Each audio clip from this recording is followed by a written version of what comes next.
Well, hello, ladies and gentlemen. My name is Zelazel, the Zelazel, and welcome back to Amateur Apologetics. Today we are going to be continuing our reading in the book of Matthew, which we're getting pretty close to the last few chapters here. I believe we're on chapter 25. There are only 28 chapters. Only 28 chapters. Yeah, right. That's like saying there's only 28.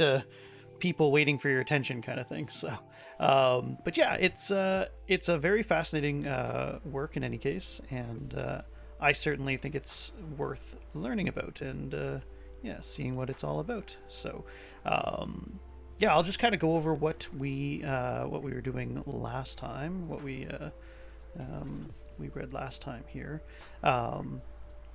So the chapters we read last time, I believe, were chapter 23 and chapter 24. I'm pretty sure we did both. Chapter 23 was very much Jesus has been sort of taking his ministry, and he's kind of gone all over the countryside in the past 3 years, and has worked himself throughout the entirety, pretty much, of the country of Israel at this time. This is about first century, so we're probably thinking around, I think it was 33-ish AD, somewhere around there,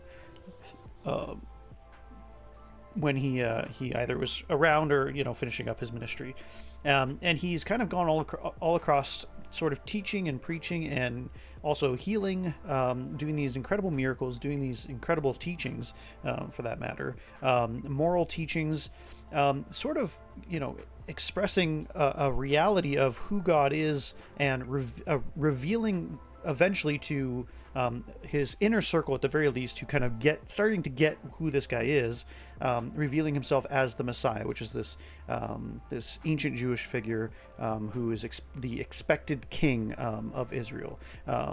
They kind of had this conception of him, popularly, as this Davidic king. So King David, if you know anything about the Old Testament or the Jewish texts, King David was sort of the tippity top in terms of the righteous man, just a pure kind of a man's man. He was a warrior. He was also a poet, though. He was a lover, and but he still fell. Even though he was perfect in some sense, perfect in the sense of, like, as far as humans could get, perfect kind of thing. They thought he was the bee's knees kind of thing. But yeah, he still fell, and he was also still mortal, and he still passed away, and his son Solomon still inherited a kingdom that was flawed, and he himself was flawed, and therefore eventually the kingdom of Israel declined, as is the case with virtually all societies, and it's kind of prototypical in that way, where they sort of they get to a certain high point, and then they kind of crumble because they either forget their foundations and where their values and where their humble beginnings are, and they get kind of too haughty and too presumptive. And at some level, some people might be thinking, like, maybe North America is kind of coming to that point of view, that point in their development as well. But anyway.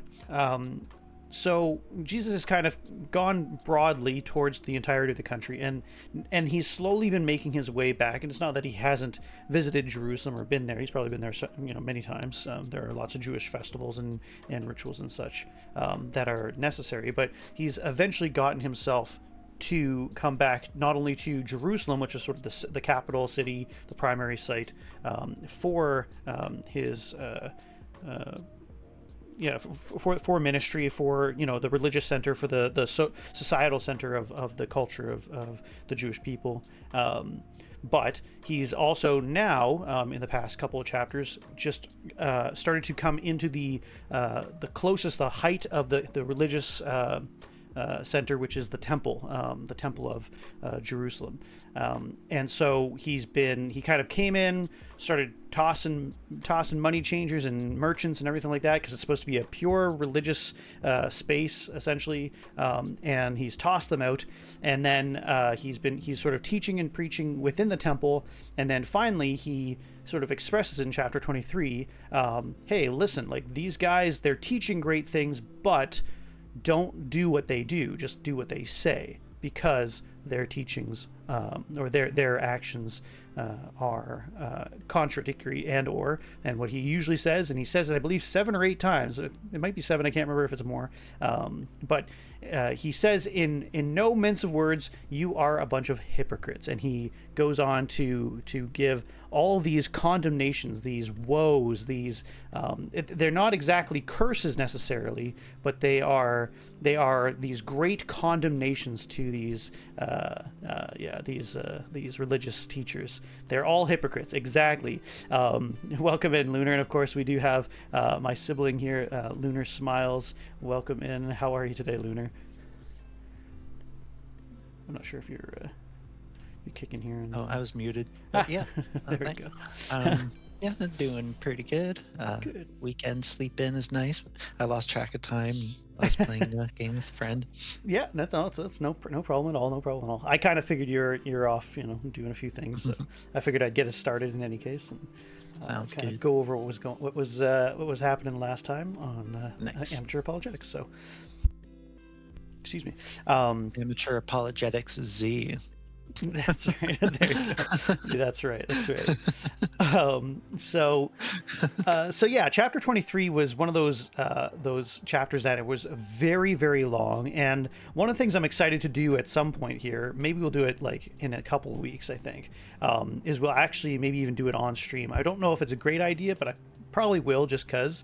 And we'll actually watch the one of the versions of the Book of Matthew. It's a 4-hour film though, so I'll chop it up into at least 2 different episodes. I might even do 3, because there might be times where we'll want to pause and talk about what's going on and how it's being expressed and discuss a few things. So I don't want to have like a 5-hour 2 5-hour sessions or anything like that. But my favorite, and I'm spoiler alert kind of thing in terms of the film, but my favorite scene in the series is the depiction of Jesus in chapter 23 calling these guys hypocrites, facing these people who are supposed to be the height of morality, and really just grabbing them by the shirt collar kind of thing and saying, what are you doing? Like, you are meant to express the best and exemplify the best that humans can be, and you are being these hypocritical, awful people, and you are not only are you doing that yourselves, but you're leading people astray, making them think that the things that you do are justified or are righteous in some case, and it's awful, and it's awful in every society you see this. And in this particular case, Jesus has every right and every foundational fiber of character to be able to look somebody in the eye, and say, you're wrong, you're doing this wrong, and it's horrible, and it's awful, and stop, please. And the way that the movie does this, they build him up for like 3 hours pretty much in that movie to be the nicest guy you've ever, like, I don't care who you are, even if you don't like Jesus, even if you hate Jesus and everything like that, the guy who portrays Jesus in this movie, they picked a really great guy, not because of his ethnicity. I don't think he's a white guy, obviously, and Jesus wasn't a white guy. He was Jewish and sort of Semitic and Middle Eastern-ish kind of thing. But they picked this guy who you can't help but like, he smiles and you're like, this guy's a nice guy. Like, I want to be friends with this dude. He's great. And then he comes in and he expresses not just like moral outrage, but sincere like brokenness about how these people who are supposed to be shepherds and supposed to be great people, just how hurt he is. And he expresses it so well that apparently I've read a few things about the actor and about the scene itself later on. Apparently the actor like he was physically ill afterwards. Like he got so like taken over, you could call it spiritually or not, but so taken over by the role and the severity of the scene that he was literally, and even in the scene, he's dragged off screen by some guy, by his disciples, but even by the other actors. They're like, what just happened? Like, it was like all one, like shot in one scene. It's amazing. Anyway, so I'm excited, and I was very excited to obviously speak about that last week. But Anyway, the last part of that chapter is Jesus laments not just of the moral teachings and the teachers of the law and the Pharisees, the religious elites and the intellectual elites of the society, but for the entire city itself. And there, he just laments. He just is heartbroken that the place that was meant to be salt and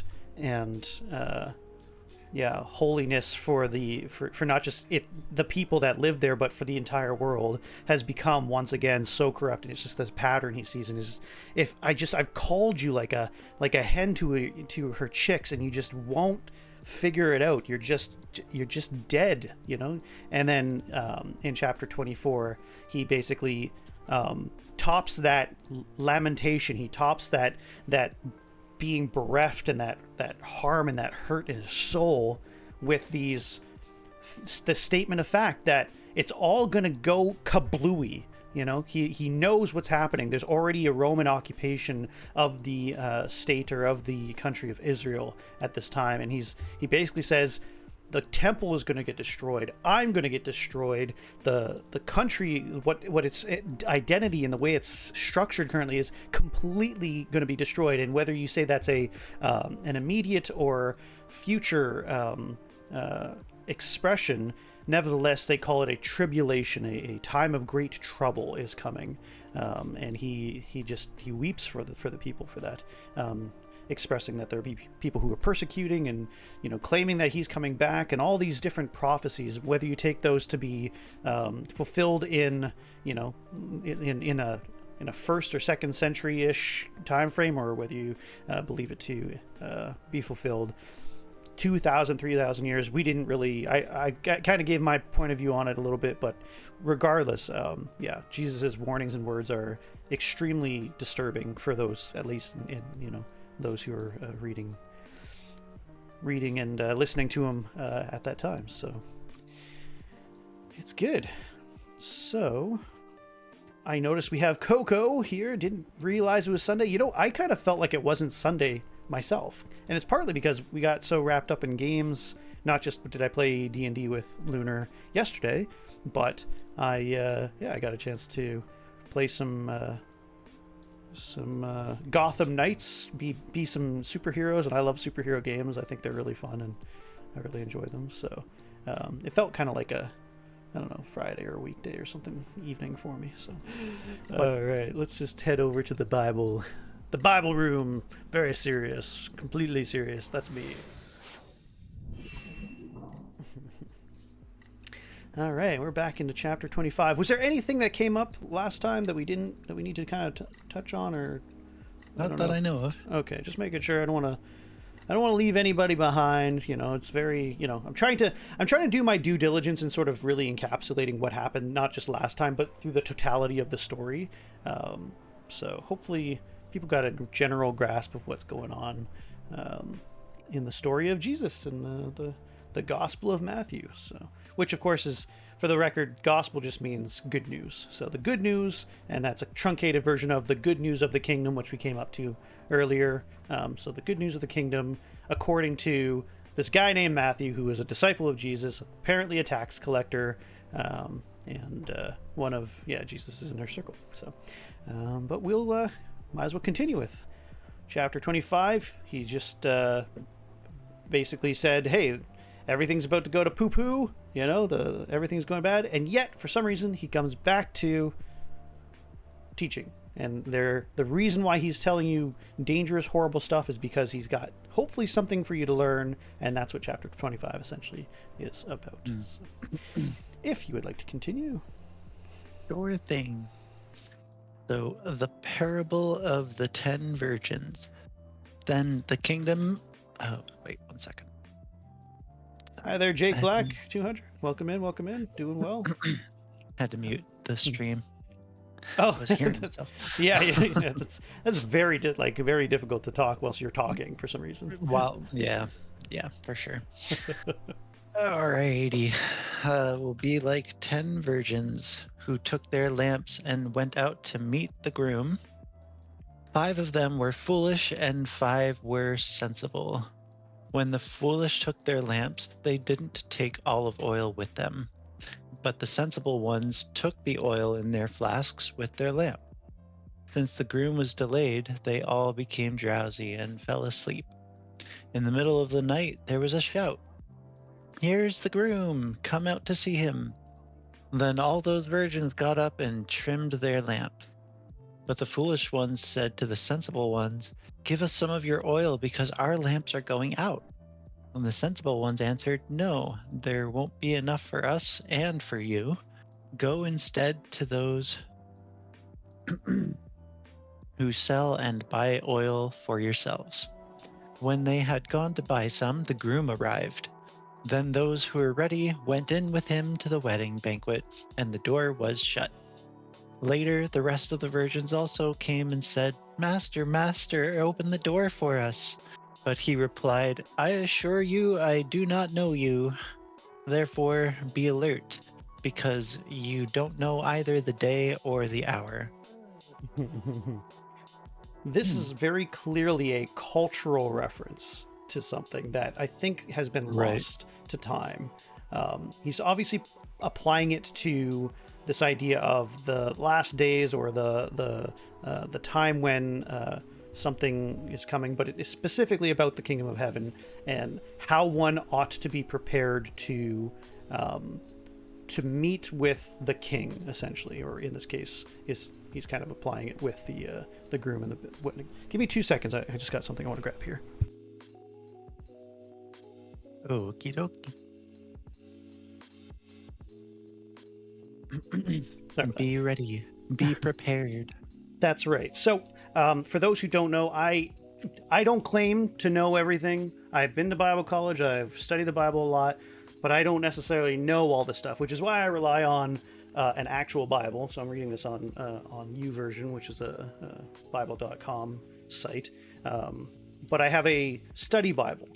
This one's specifically an apologetic study Bible, so it focuses quite a bit more on the argumentation or logical argumentation of the existence of God, of Jesus as the Son of God, and a lot of the theological and sometimes moral and ethical conundrums that require at least some deeper wrestling with. So I'm going to look this passage up because I'm curious, me personally, of what the heck he's talking about here culturally, because I don't really recall off the top of my head. It's been a while since I've engaged with it. If you'll bear with me.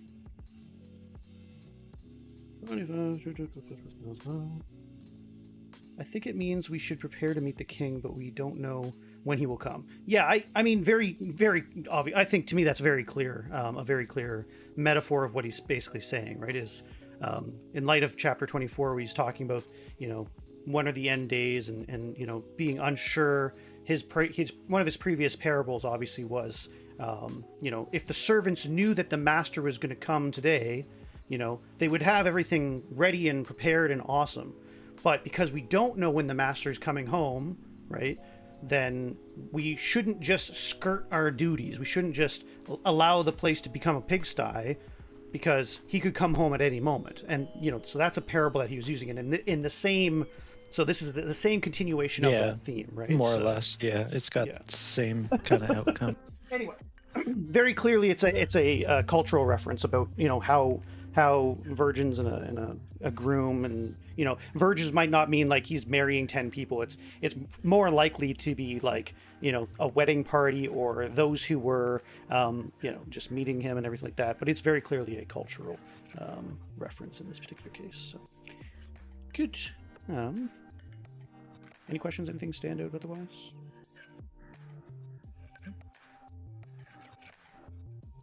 For me, at least. I mean, this parable aligned very closely with the master dirty house thing. For sure. All right, well, let's do the parable. Yeah, I love parables. They're a good time. Parable of the talents. For it is just like a man going on a journey. He called his own slaves and turned over his possessions to them. To one he gave 5 talents, to another 2, and to another 1, to each according to his own ability. Then he Then he went on a journey. Immediately, the man who had received 5 talents went, put them to work, and earned 5 more. In the same way, the man with 2 earned 2 more, but the man who had received 1 talent went off, dug a hole in the ground, and hid his master's money. After a long time, the master of those slaves came and settled accounts with them. The man who had received 5 talents approached, presented 5 more talents, and said, "Master, you gave me 5 talents. Look, I've earned 5 more." His master said to him, "Well done, good and faithful slave. You were faithful over a few things. I will put you in charge of many things. Share your master's joy." Then the man with 2 talents also approached. He said, "Master, you gave me 2 talents. Look, I've earned 2 more." His master said to him, "Well done, good, faithful slave. You were faithful over a few things. I will put you in charge of many things. Share your master's joy." Then the man who received 1 talent also approached the man and said, "Master, I know you. You're a difficult man, reaping where you haven't sown and gathering where you haven't scattered seed. So I was afraid and went off and hid your talent in the ground. Look, you have what is yours." But his master replied to him, "You evil, lazy slave. If you knew that I reap where I haven't sown and gather where I haven't scattered, then you should have deposited my money with the bankers, and when I returned, I would have received my money back with interest. So take the talent from him and give it to the one who has 10 talents. For to everyone who has, more will be given, and he will have more than enough. But from the one who does not have, even what he has will be taken away from him. And throw this good-for-nothing slave into the outer darkness." Was there more? Sorry. Yeah, in that place there will be weeping and gnashing of teeth. Oh, yeah. Classic. Very classic. Got to get that weeping and gnashing of teeth Always with the weeping and the gnashing every of few teeth. paragraphs, right? Very very vague and horrible, right? So here's a conversation that I think is important to have, or at least something to express. The language in which this is currently using, their understanding of what a slave was is not the same as what we understand slavery to be. At least not in the in the Western sense, Right. Of black slavery and stuff like that. What they're talking about here is what's probably better known as bond servitude. So it was a willful casting upon your life and your family's life upon another to take care of you in terms of your basic physical needs. Because let's face it, back in these days, some people just couldn't do that. They didn't have the hunting or the gathering skills or any of the basic, capacity to even be able to take care of their own family and themselves, for that matter. Mm-hmm. And so a bond servitude was more like a contractual relationship, fairly similar to like an employer would be, but it's a little bit more complicated, more in depth of that. But they would bind themselves for a term.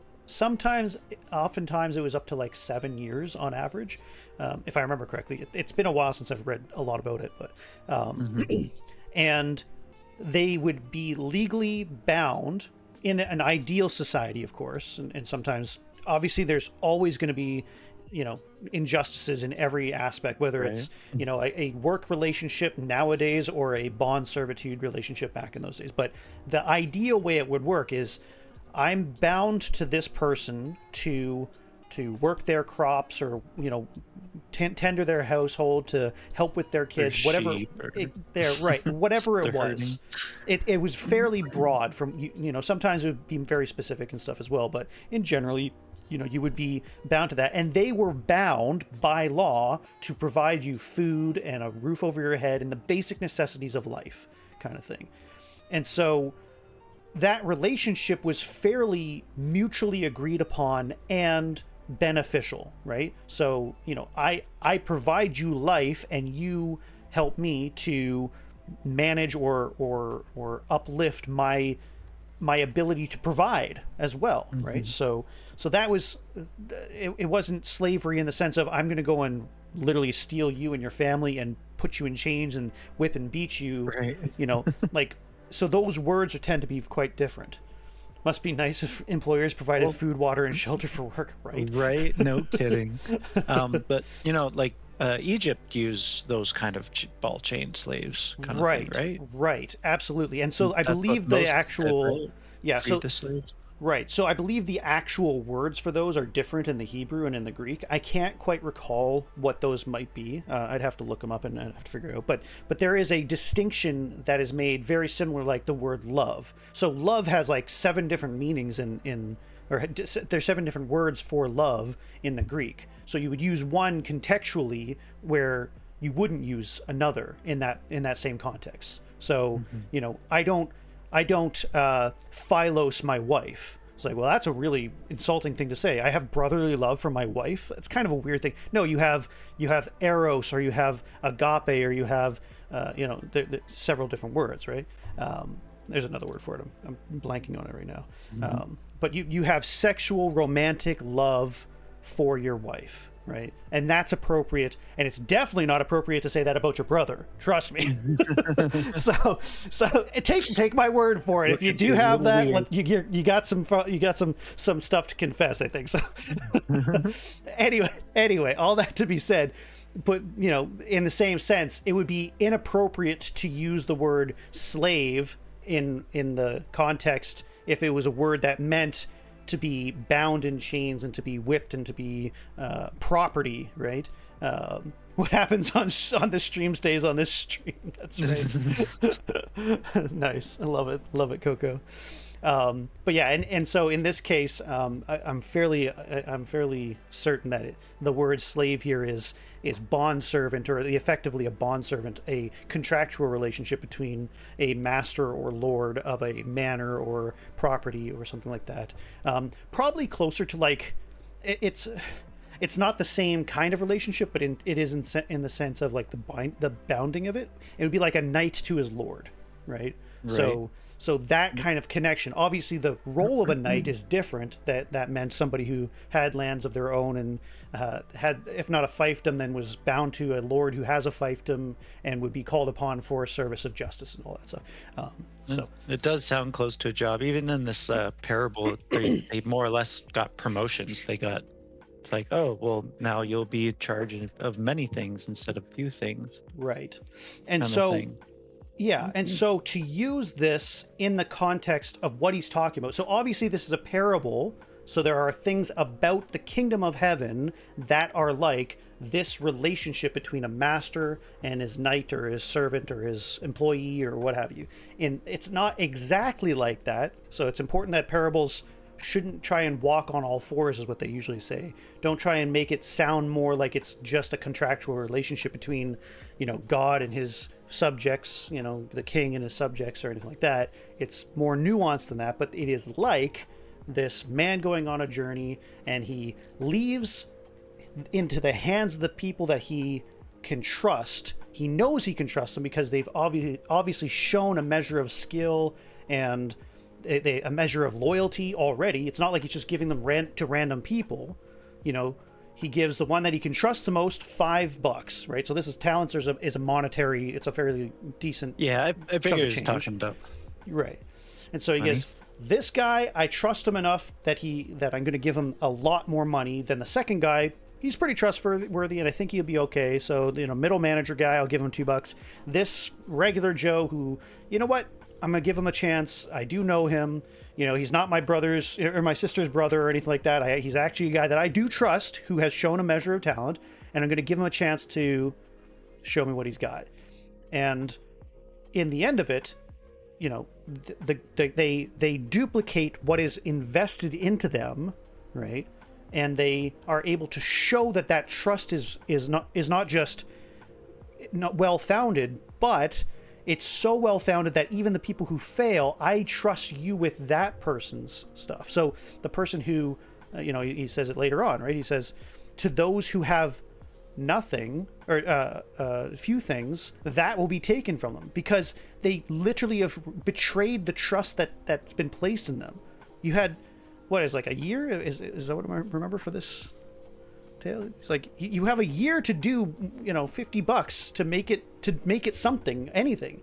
Even if you failed, it would be better than you just, I don't trust that my master's faith in me is well placed, and so I'm just going to bury it. I'm just going to ignore it and pretend like, and maybe it is. Maybe in the parables of the story of the story says that he is lazy. He just, I do have the talent. I have been invested with trust, but I'm too lazy to do what is appropriate, that I'm employed, or that I've bound myself in, like, contractually to do. If that's the thing, right? It's not like, I'm trusting with you something and it's optional. It's like, no, we've already been in a contract together, at a relationship that you said you're going to do XYZ, and I'm still going to provide for you. And then if you betray that contract, there are consequences, which are throw his ass on the curb, like that's what he does. And it's appropriate. And so how do we apply this to the kingdom of heaven? Right. I think that's the important right, bit exactly. of this. That's sort of what I was thinking, but I was waiting for you to fill. Yeah. So to me, a person who has expressed an explicit desire, which a lot of these disciples and such have, right? An explicit desire to come under the tutelage and the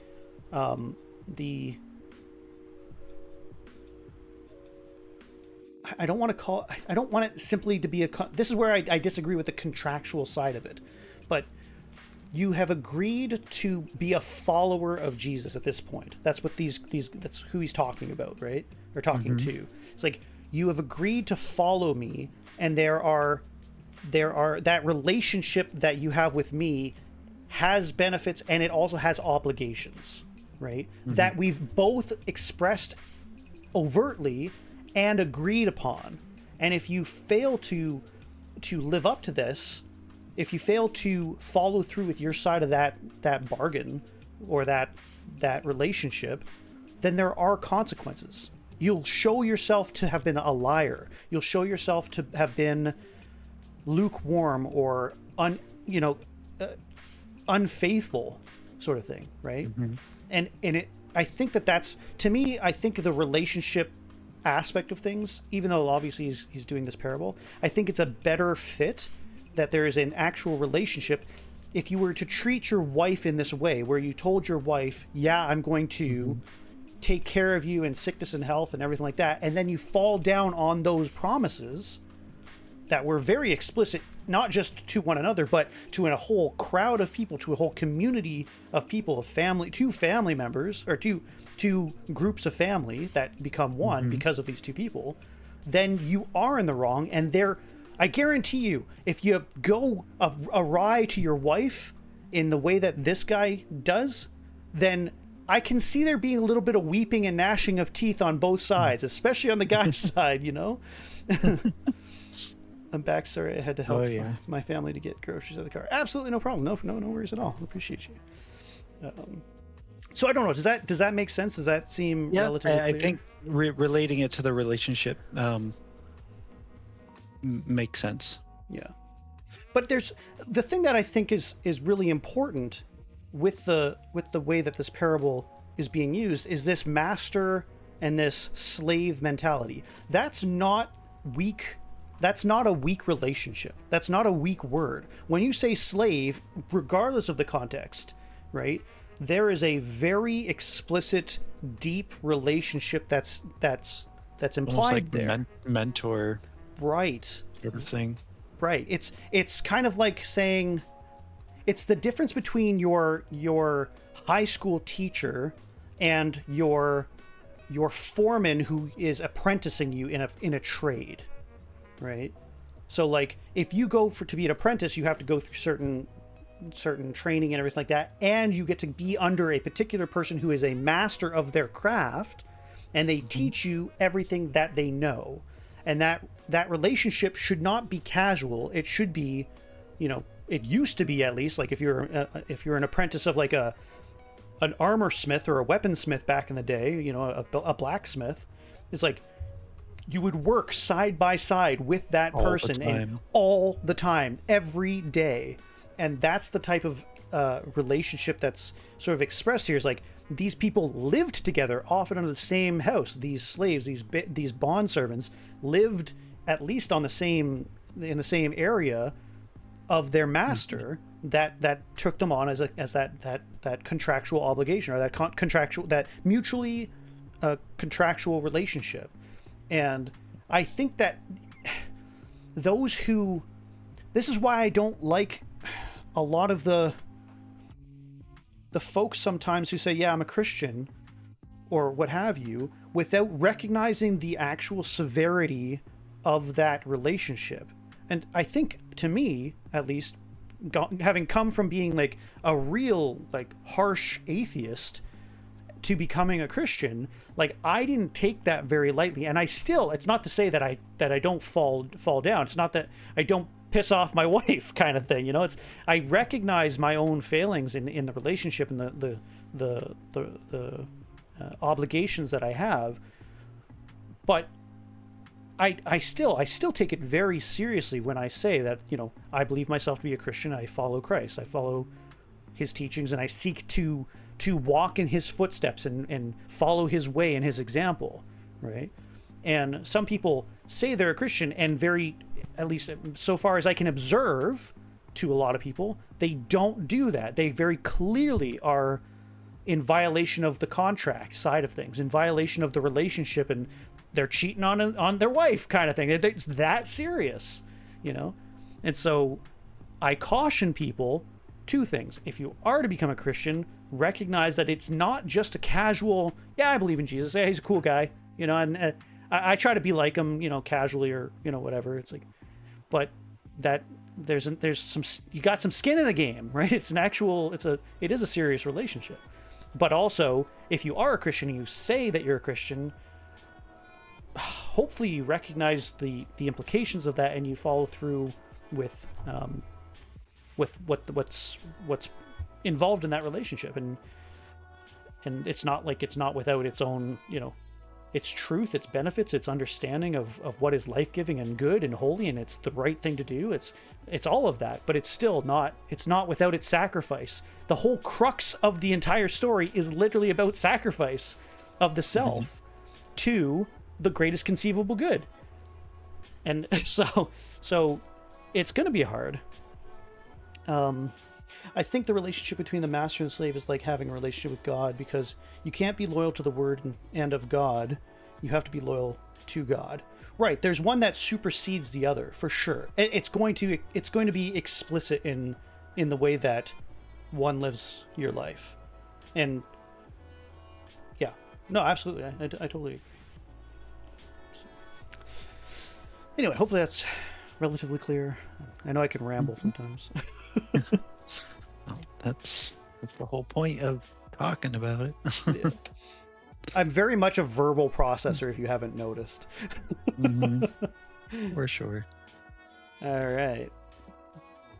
The sheep and the goats. Is this another parable? Pretty much. Sheep and the goats. When the Son of Man comes in his glory, and all the angels with him, then he will sit on the throne of his glory. All of the nations will be gathered before him, and he will separate them one from another, just as a shepherd separates the sheep from the goats. He will put sheep on his right and the goats on his left. Then the king will say to those on his right, "Come, you who are blessed by my Father, inherit the kingdom, prepared for you from the foundation of the world. For I was hungry, and you gave me something to eat. I was thirsty, you gave me something to drink. I was a stranger, and you took me in. I was naked, and you clothed me. I was sick, and you took care of me. I was in prison, and you visited me. Then the righteous will answer him, Lord, when did we see you hungry and feed you, or thirsty and give you something to drink? When did we see you a stranger and take you in, or without clothes and clothe you? When did we see you sick or in prison and visit you? And the king will answer him, I assure you, whatever you did for one of the least of these brothers of mine, you did for me. Then he will also say to those on the left, Depart from me, you who are cursed, into the eternal fire prepared for the devil and his angels. For I was hungry, and you gave me nothing to eat. I was thirsty, and you gave me nothing to drink. I was a stranger, and you did not take me in. I was naked, and you did not clothe me. Sick and in prison, and you did not take care of me. Then they too will answer, Lord, when did we see you hungry or thirsty or a stranger or without clothes or sick or in prison and not help you? Then he will answer them, I assure you, whatever you did not do for one of the least of these, you did not do for me either. And they will go away into eternal punishment, and the righteous in eternal life.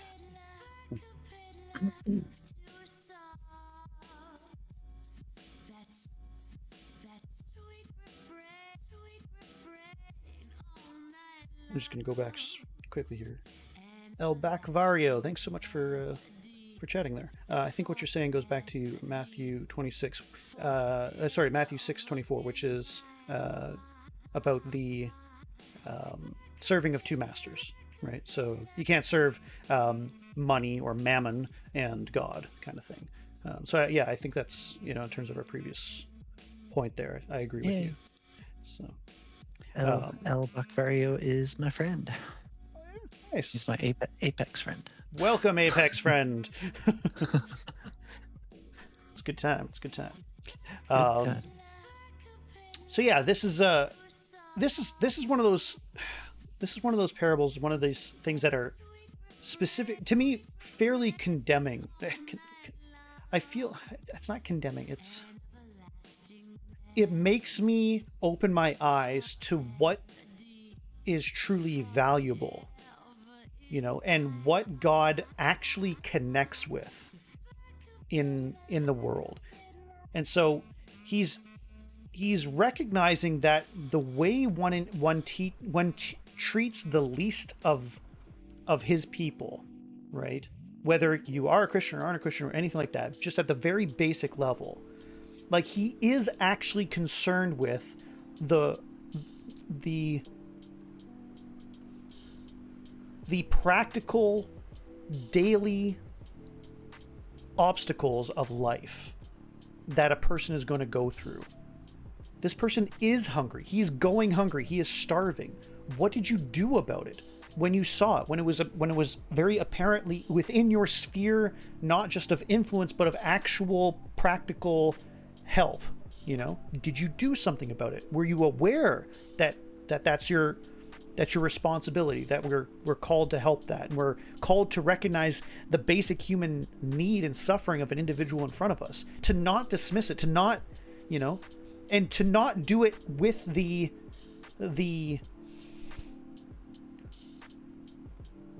kind of going back to one of the other parables, this idea that, look at me go out on my TikTok to give a guy who's homeless a sandwich and then get lots of money because of all the views that I made, to get all the praise and, be liked by all the people. Did you do it because you recognize the human need in front of you without that extra baggage? And it's, if you are doing these things, that you're practically living life with a genuine concern and engagement with the struggle that everybody finds themselves in various ways, with those who thirst, those who hunger, those who are alone and dejected and rejected and whatever, bullied, ripped from their back. They have no clothing, whether it's because of a fire, because of some a-hole, whatever it is. He's what makes me so empathetic and connected to this is that God sees this too. Power overwhelming. Sorry, that's my little note for myself. So regardless, like, this to me is an explicit expression of God's concern about the things that concern us too, and that he connects with and he sees those who are in those states of terrible suffering. He gets it. He understands. He's totally there. And what's more is he is calling those who are his to reach out and help them, to be ambassadors of the kingdom, just like you would in an old kingdom, right? You'd have somebody and say, hey, I'm going to send a dignitary. I'm going to send somebody to represent me. We are, as Christians, meant to be those representatives of the king, ambassadors of the king, to clothe those who need clothes, to feed those who are hungry, to give a drink of water, whether that's spiritually or physically. It's the gamut, right? To those who are in the sphere that we are a part of. I think it would be great if we all could, be a missionary and go across the world and do those who are the like in the worst possible circumstances and help them. That's great if you do that, but sometimes it's just, do you know what your neighbor, if he needs a drink or a glass of water today? Do you know if he's his house burnt down and he could use a helping hand? Like, whatever your local individual sphere is, you're still called to that. And it's those that do those things and connect with him and his heart for those people that will have that favor, that will have that, like, citizenship in a sense, right? It's not that those things save you. It's just that those are the marks of the people of the kingdom of that show themselves to be citizens, because they actually are doing what I've been calling you to do, kind of thing. And those who don't do that reveal to the world and to me, as in God, right? So not that I'm God, but to God, that you're clearly not of the citizenship that you claim, that you're not the resident of the Christian country that is the kingdom of heaven, right? And therefore, there are consequences of that. There just are. It's like you don't invade a country claiming to be its citizen and then rip from it every possible moral and ethical and philosophical edict and get to stay in that country. You just don't. You're labeled a criminal, and you're either thrown back out to whatever country you came from, the country of hell or whatever. It's name it how you want, right?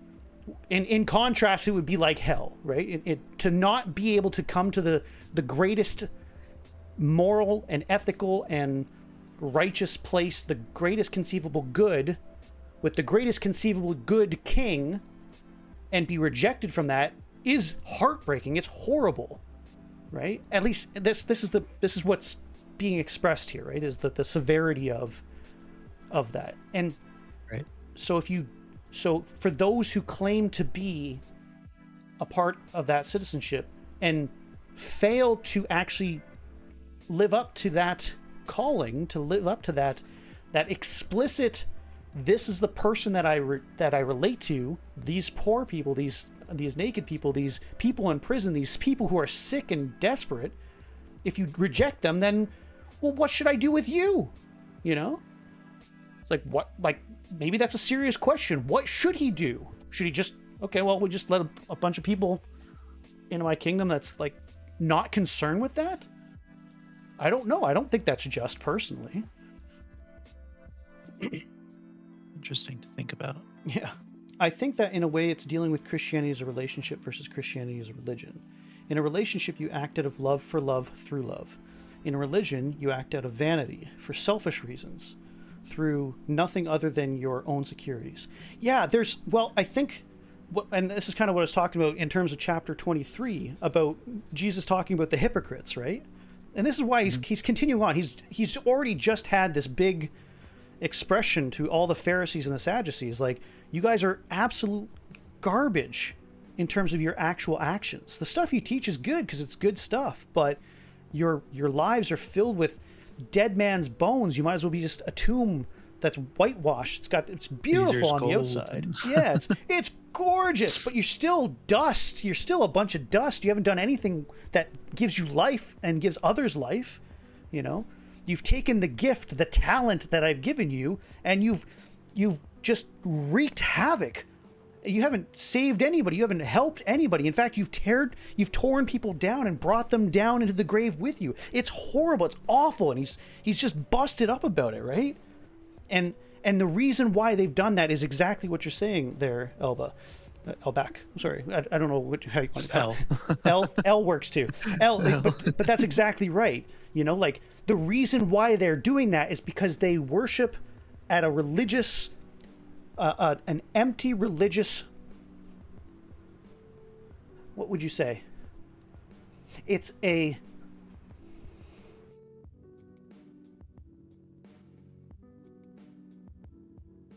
institution. It's become institutionalized is probably what I would call it, right? It's the difference between a hospital that is very institutionalized and bureaucratic and so divorced from the actual patient versus a doctor who actually cares about the health of their patient, right? Mm-hmm. And so that's what religion is. It's this divorce from, it's this rules and this structure and this facade of healthcare kind of thing, when true health is sitting down with the patient, knowing deeply what is the cause of their ailment and seeking out and providing some measure of cure or care, or at least a measure of management of whatever is understanding. Right. Understanding, exactly. And that's the difference between, you know, Christianity, the relationship, and Christianity, the religion, right? And this is true of virtually all belief systems, right? I think that you can very easily become this institutionalized, rigid, thing that this soulless thing that can rule lives and ruin lives and you know, are no different than the Pharisees and Sadducees. Like, you know, hey, you got some great stuff in this institution. I think the reason why it was built originally was great, but look at what it's actually doing. It's actually like just hollowing out your soul and the souls of other people, or the health in this case, if it's a healthcare system. Sorry, I'm touching on healthcare because I just watched a little video on it, so it's fresh in my mind. It's a good comparison because, you know, the healthcare system is pretty freaking bullshit. Well, and it goes to the, well, I mean, and, you know, we can go into a big long conversation about it, but like, that's because, and it suffers from the same thing that religion suffers from, or Christianity suffers from, or what people suffer from, period, which is a lack of exactness of what that stuff means. What do you mean by health care? The care of health. What health? What purview does it have? Just physical stuff? You know, what does it mean to be healthy? Kind of thing. And in the same sense, Christianity is a very amorphous, kind of vague, you know, or religion in general is a very vague connotation of these ideas that people have kind of been sort of, you know, brushed with. You know, they kind of have an idea of what it is, but they don't really know exactly what it is. And when you have that vagueness about something, then it's very difficult to find the right language and the right sphere in which it ought to have a level of authority in your life, to listen to it. and right now, with whether you agreed or disagreed with the whole COVID stuff, or in terms of healthcare right now, and in mental health areas or whatever, it's kind of a good example in the sense of like it's taken over a whole big massive sphere of life that never really used to mean, or it never used to have the authority over. And whether that's good or bad is not for me to say, but I do think that it's certainly it's almost like a game of Risk. Like healthcare used to be very specifically a modern, like, oh, it's about, oh, you have a broken bone, well, I know exactly how many bones are in your body, I'll figure out exactly what bone it is, and I know exactly how to fix it and set it, and off you go, done deal. Now it's kind of the invaded like Asia or Australia into the other provinces of philosophy and psychology and and religion and spirituality. It's all kind of getting so confuzzled, and I think like what Christianity needs to do, and I think also healthcare and a lot of other places in spheres, politics, whatever, what it needs to start doing is becoming much more specific with what they mean and what they're expressly meant to be addressing. Even if it does tie into other places, that's fine, but to say this is my sphere of expertise or management or what have you. Reality. Right. And you can have it undergird as a foundation if you want to, if you can make a good case for it. I think it's fine to do that. And so for me, Christianity is a good foundational worldview in which you judge what is right and wrong and how one ought to morally live your life, ethically and morally, obviously, and also ties into and undergirds the overall spiritual or non-physical health of an individual. And if you don't have that as your foundation, something is your foundation. Something is informing that. Whether that's atheism or whether that's... I don't care. But something clearly is.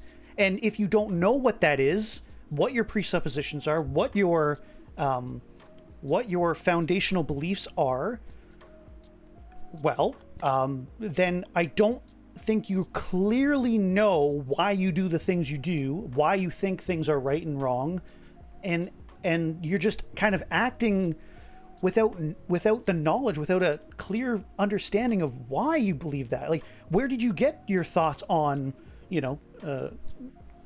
left or right in politics? Why do you believe those things? Is it because you listened to a guy who watched a thing on TV that sounded really smart, and because you thought the guy who's smart thought that guy was smart and that guy was smart and that guy sounded cool, that you just applied it to your own personal belief system and you just kind of patchworked it, like onto your body? Well, I don't know if that's a really great methodology in terms of, coming to a conclusion about whatever in life, or have you really done some measure of work and challenged, or maybe you don't come to a position and you're just, maybe your foundation, I don't want to throw you under the bus a little bit, Lunar, but at some level your foundation is, I just don't know. I'm agnostic. It's really complicated. I don't know it all. I don't claim to know it all. So I'm open. I'm just curious, and I want to know what other people think. And fair enough, right? At least you know where you are and why you are that way at some level, Yep. Sorry, I'm just gonna. I get into these spiels, and I can't stop myself until I'm done. Jake had said something pretty interesting. When I was younger, me, my sister, and Mom used to clean up for an older woman and her daughter named Heather. And one day we were in Heather's car, and we saw a homeless person. And she said something that made me furious. Oh, really? I'd be curious to know what that is. Yeah, it kind of reminds me of the parable of the unforgiving debtor, Matthew 18:21, where the guy forgave the big debt, but then that slave went to like a lower slave and just couldn't forgive even less, like the 100 or something like that. Right. Like, how could you like need help from someone and almost rely on that help and then turn around and not help someone in return at Yeah. all? Or if anything, they see it as like, in this sense, seeing the homeless person and saying something inappropriate. Yeah, no, 100%. And it is, it's one of those,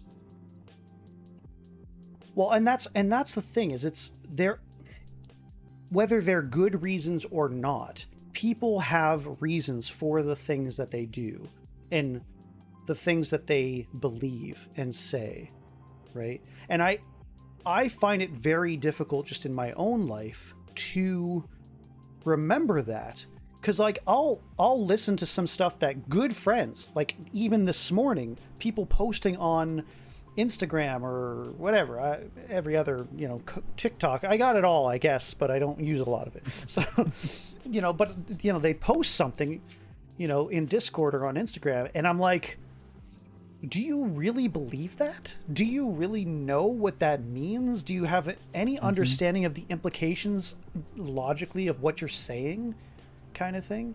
And my usual reaction is probably the same reaction as Jake here, which is like, it makes me furious. It just drives me. It just really drives me, because it's like, at least in my understanding of things, which again, I'm not all knowing, and I'm perfectly happy to be shown that I'm wrong finally, because I never used to be like that. But like my initial reaction is like, how could you possibly come to that conclusion? Whatever it could, there's 1,000 things that piss me off because I'm always angry. So, but nevertheless, trying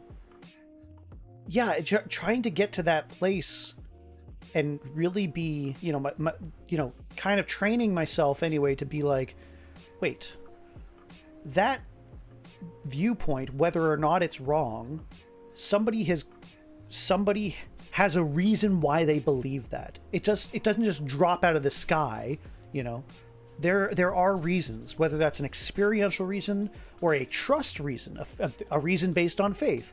I have faith in somebody, whether it's God or whether it's my sibling or whether it's my father, whether it's a friend. I trust in their judgment and their capacity to come to a conclusion that is correct. And so I substitute their knowledge and their deductive reasoning, whatever it is, for my own, out of faith. That's all faith is. It's a fancy word for trust. I trust this person before I trust myself. And so those things are regurgitated very often, whatever our beliefs are, regurgitated very often, because we don't want to either A, offend the person that we say we trust, or we don't want to be wrong, right? Mm-hmm. And at some level, we have to come to the conclusion, like, there might be something this person, even if I wholly disagree with them, they might know something that I don't know, and we ought to at least challenge our own presuppositions, challenge our own views, if only to strengthen them fundamentally, because that's how things are strengthened. One of the most famous things in the Bible is that iron sharpens iron, right? It's like, so if I come at you with a sword and you come at me with a sword and we start clinking each other, well, we actually are strengthened at some level. We become more capable. She said, don't focus on them. They are too lazy to work. This homeless person looked hungry and thirsty, and I wished I could have done something for the homeless person. Been in that situation more times than I care to admit. Yep. And sometimes I've done that, and sometimes I've wanted to be the homeless person. And that is sincerely a desire of mine, which is very strange for some people, and I realize it sounds maybe harsh, but there's a freedom, it's humbling. Yeah. There's a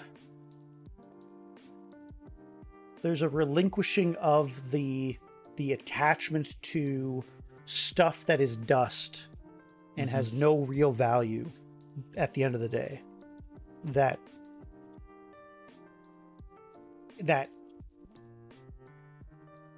somebody who is homeless oftentimes seems to have, whether by decision or not, they have that freedom. They're free to some degree, you know, forced or not. And there's something that I like, for me personally, I say I'm a minimalist, but I'm clearly not. I obviously, you know, enjoy my stuff. I have a nice computer. Like, I'm not, you know, obviously I'm doing OBS and all this stuff. So I'm not, you know, but there is something, you know, that they often have that I wish I had. Right. And, yeah, it bothers me sometimes. But I mean, I'm not trying to make it about me. I'm just saying, like, I totally get it, because I was thinking the same thing too. yeah.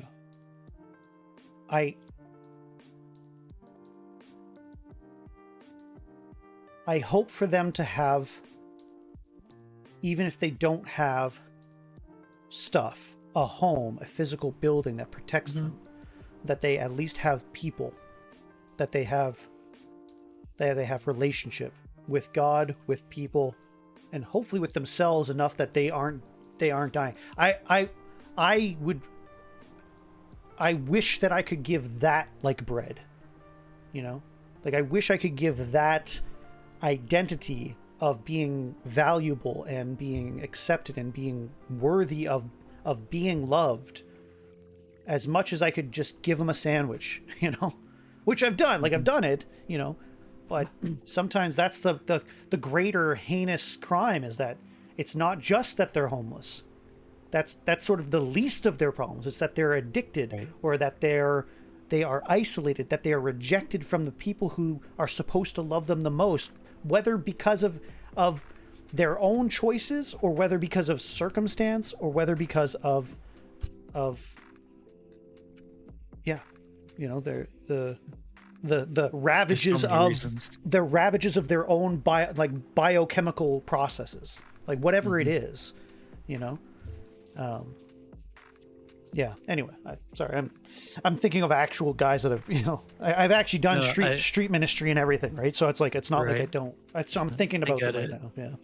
Yeah, I actually forgot. I just remembered a memory that I think I forgot about, but back before I was with my ex and I had excess money, I remember driving in Scott's truck, and I had a pizza, and I had 3 pieces, like, while I was driving through the city. And I'm like, wow, I'm full. And I saw the guy on the side of the road with the panhandle sign, and I kept driving for a little bit, but then I pulled over and walked back for, it was like about maybe a 5-minute walk, and gave him the rest of the pizza. I'm like, here you go, bud. I completely forgot about that until now. Yeah, it reminds me of talking to a guy. I think I talked to him about 2 or 3 times over the course of, I think we went once a week kind of thing. This was in Calgary. And I finally asked him, here's the thing, is people who are homeless know a lot of stuff. They are very, very interesting people. They've got incredible histories very oftentimes. And that you can learn some stuff. So yeah, the part where she said too lazy to work made me angry, and still makes me angry that she said that. Yeah, I agree. 100%. Yeah, that's it's such a myopic, low res, we talked about this last week, very low res understanding that people are way more complicated than that, than they're just lazy, right? You just pull yourself up by your bootstraps kind of nonsense, right? It's absolute, it's just, to me, that's just ignorance. And it's more, I mean, I can understand why somebody's angry, but anger is always a secondary emotion. I'm hurt. People are hurt fundamentally when people say that. I'm hurt that you don't understand that it's more than that it's more complicated. Yes, no, don't get me wrong. There are some people who clearly are malicious in their intent to get everything out of you as much as possible. But again, there's always reasons, whether they're good reasons or not. There's a reason why they're like that, you know? But sorry, just to go back to So I was talking to this guy, and I finally asked him, because I wasn't sure whether or not I liked street ministry. There's something about it that kind of bothered me, and I couldn't put my finger on what was bothering me about a bunch of college students going from this small town, Bible college, and then going into a city like Calgary, which in the middle of winter, with a bunch of hot chocolate and some sandwiches and Bibles, and just talking to people, right? Something about it just, and this is what bothers me about a lot of church stuff. For the record, I'm not a big church guy, which is why I'm on here. When I'm weird. I'm a weirdo, okay? But I finally asked him, I was like, what do you think about people like myself coming here? Like, do you get anything out of it? What do you get? Like, is there something good? Are we doing something good here? And he was extremely frank, and he wasn't offensive or offended by it. He just basically said, the thing that bothers me isn't that you guys come, and I think you're all very well-meaning, and you come and give us some food, you give us some hot chocolate, and you talk to us for a bit, and you talk to us about this God guy, which I don't believe. I don't believe in this God guy. I don't know about you, but I don't believe him. You know, what bothers me about it is that you don't remember our names, and I won't see you in 3 weeks. You don't know who I am, and this is me, I'm paraphrasing him. He didn't say it in this way. I've thought about it a lot, but essentially what he said is like, you don't have any actual intention of having a relationship with me and being around when stuff actually gets hard. Right now it's only -10.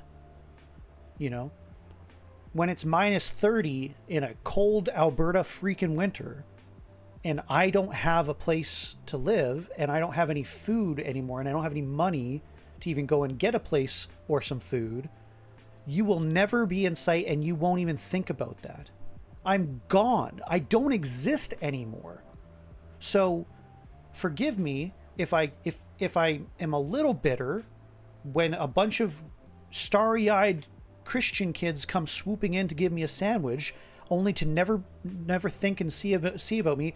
You guys aren't here for us. You're here for you. You get to pat yourselves on the back because you did such a good golly gee great grand deed for your day or your week or your month or your life. Maybe it's the only good thing you'll ever do, right? And you'll sleep great at night.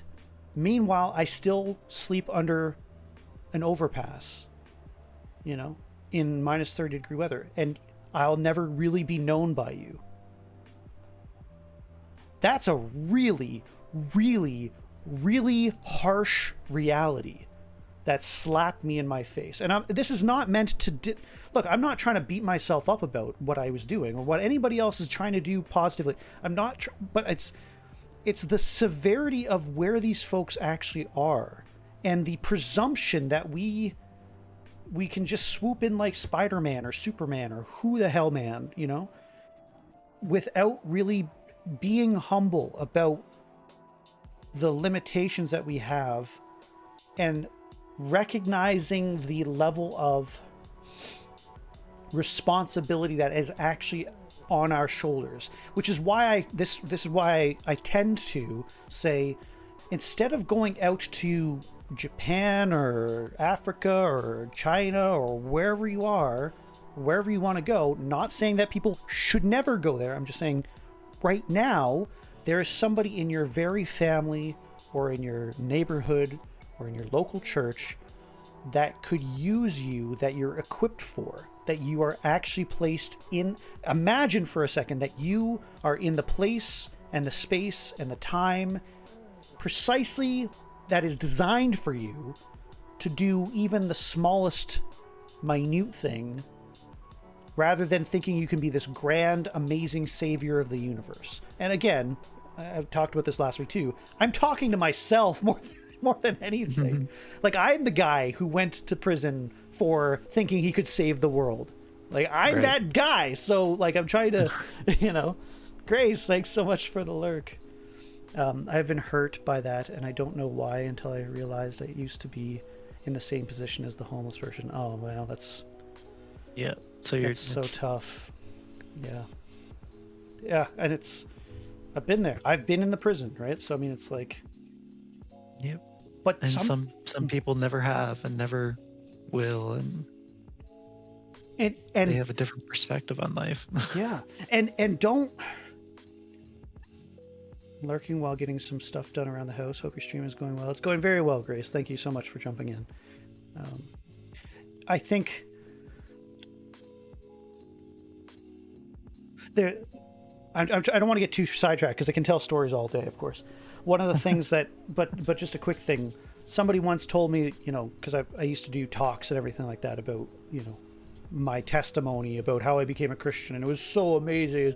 Oh my God, it's such a great story. I really, again, I don't feel good about doing that sometimes. It's because it feels too much like narcissism. Like, oh, it's me and my great, awesome story. No, I don't want it. I don't need it. I don't look.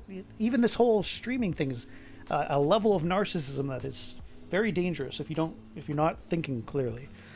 But all that to be said, is this beautiful young woman was like, oh, I wish I had I'm thankful sometimes, but I sometimes think that I have a boring testimony, that God hasn't done a lot of good stuff in my life, or hasn't brought me through these horrible things, these horrible experiences, and then put me up on this top, of the mountain because of it. And I've gotten through it all, and such a great story. And I said, man, you have no idea, like the testimony that most people have. Here's the thing that I truly believe. The greatest testimonies in my mind are the people who have not had to go through all the shit that I've gone through to come to the conclusion that they're worthy of love and that they can have a relationship with the person who designed all this stuff. That the grace that he's given them isn't the grace that you have gone down to hell and then back out again. He's preserved you from having to even go down there. It's the grace of him being with you from the get-go and walking through you so that you can even be in that place at all, right? And so I say that because it behooves us not to just understand the depths of horror that we could go to based on the stories of other people like myself who've ruined their lives, but it behooves us to recognize that I hate using privilege. I don't like that word. I think it's nonsense, frankly, but that we have been gifted a life that has been spared of all that horrible stuff. And hopefully we gain that insight, whether on other people's stories or just in general. We've been gifted, hi Shanna, the insight to really be thankful for what we've got, even if it's still kind of piss poor and it's mediocre or what. But like we don't understand the good things that we've got, that we to be thankful. Just don't. So what, it bothered me that this chick was like, I wish I was in hell too at one point, and then came out of it. It's like, no, you don't wish that. Trust me. Stop. Like, you don't. You don't want to weep and the gnashing of the teeth and stuff. Right. Exactly. You don't want the weeping and the gnashing of the teeth. You don't. It sucks. It really, there's a reason why they call it weeping and gnashing. It's like, it's not just like that sounds like that's a great grand old time. It's gonna be a great party. No. It's gonna be an awesome party. Yeah, exactly. So anyway, my point, hopefully my point, and my point to this person and my point in general is, if you find yourself with a life that has not been wrought with the most terrible of crimes and situations and circumstances, which I'm sure it's filled with enough. People have a hard time. It's not an easy life, no matter where you are. So let's start with that. But nevertheless, if it's not grandiosely horrific, like the horror films kind of thing, be freaking thankful. I agree. Just recognize what grace and what gifting that's been given to you to not have had to go through that. And yeah, and hopefully the second part, and this goes back to what Jake was talking about, hopefully your response is, well, that's their own fault, or, oh, well, they're just lazy, you know, they should have just done X, Y, Z. You don't know. You have no clue. Shut up. Be thankful for what you've got and be humble enough to say, I can't imagine what that was like. At least say that. Don't say, right. Oh yeah, I know exactly what you're going through. Yeah, at least be truthful. I can't imagine. I've got no fucking clue. Like, at least it's true. Anyway, sorry. Nice. Rant over. Being a Christian is way more tougher than I ever thought. I want to say it gets better, but it's bullshit. Yeah, exactly. It's tough. I've had a lot of things happen in my life, but I can still find many things, even amongst the terrible and horrific, to be grateful for. 100%. To me, it's the better orientation. There's something I was reading today that I thought was very, very insightful. And it was the thing that most psychologists and philosophers have been more amazed at or more shocked at isn't that the world is a freaking whacked out place, that it's got horrible, awful stuff happening to everybody at some point in their lives, all the time, everywhere. That's not shocking to them. What is shocking to them, and probably more important, and something that I need to apply to my life because I'm a very negative, Nancy, cynical person. But the more thing that they're actually shocked about is that we, in all of it, still manage to point north. We still manage at some level to look for the good and still keep going. And it's shocking that people don't commit suicide all the time, or don't just give up and ruin their lives, or leave their wives, or drop their children and be deadbeat dads. It's a miracle that anybody persists in goodness at all, that we actually seek that out, and so to me, that is another good evidence that there's something calling us in our nature, calling us in our souls to be good, to seek out what is true and awesome. So it's like holding a cross on your back for so long and you want to give up, but you can't. Yeah. Zell, all right. Zell, all right, rant over. Also Zell, for my next rant. Yes, exactly. It's so true. I can't help myself sometimes. That's good, though. I know you're just responding to like what Shanna said, for sure. Yeah. We'll turn the whole good turn of the century. Yeah. Pretty much, yeah. It really is the life and death of Jesus that seems to...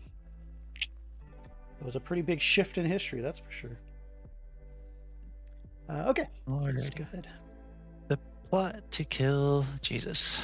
When Jesus had finished saying all this, he told his disciples, "You know that the Passover takes place after 2 days, and the Son of Man will be handed over to be crucified?" Then the chief priests and the elders of the people assembled in the palace of the high priest, who was called, how do you say that? Caiaphas. Caiaphas. And they conspired to arrest Jesus in a treacherous way and kill him. "Not during the festival," they said, "so there won't be rioting among the people." The anointing at Bethany. While Jesus was in Bethany at the house of Simon, a man who had serious skin disease, a woman approached him with an alabaster jar of very expensive fragrant oil. She poured it on his head, and he was reclining at the table. When the disciples saw it, they were indignant. "Why this waste?" they asked. "They might have been sold for a great deal and given to the poor." But Jesus, aware of this, said to them, "Why are you bothering this woman? She has done a noble thing for me. You always have the poor with you, but you do not always have me. By pouring this fragrant oil on my body, she has prepared me for burial. I assure you, whatever this gospel is proclaimed in the whole world, what this woman has done will also be told in memory of her. Then one of the 12, the man called Judas Iscariot, went to the chief priests and said, "What are you willing to give me if I hand him over to you?" So they weighed out 30 pieces of silver for him. And from that time, he started looking for a good opportunity to betray him. So there's Interesting that... Oh, go ahead. no, you're good. You're good. Keep going. So interesting that's when Judas, that was what, the last straw for Judas for something, which is kind of funny because this reminds me exactly what Jake was mentioning earlier, how it's like, why are you telling this person not to feed the poor kind of thing? Yeah. Yeah, it's interesting for sure. So there's a imagine trading your friend for 30 silver. Exactly. No kidding. I was just thinking that too. So 30 pieces of silver was the standard wage to basically sell a slave, if I remember correctly. So it was like the lowest common value of life is what this basically is saying. I'm selling you out for the lowest. I'm not even trying to bargain or anything like that. Just give me the base price that is common amongst our cultures. And then accepted it. So that's one thing that is kind of missed in terms of why 30 silver, why not 55, or what's the significance of 30?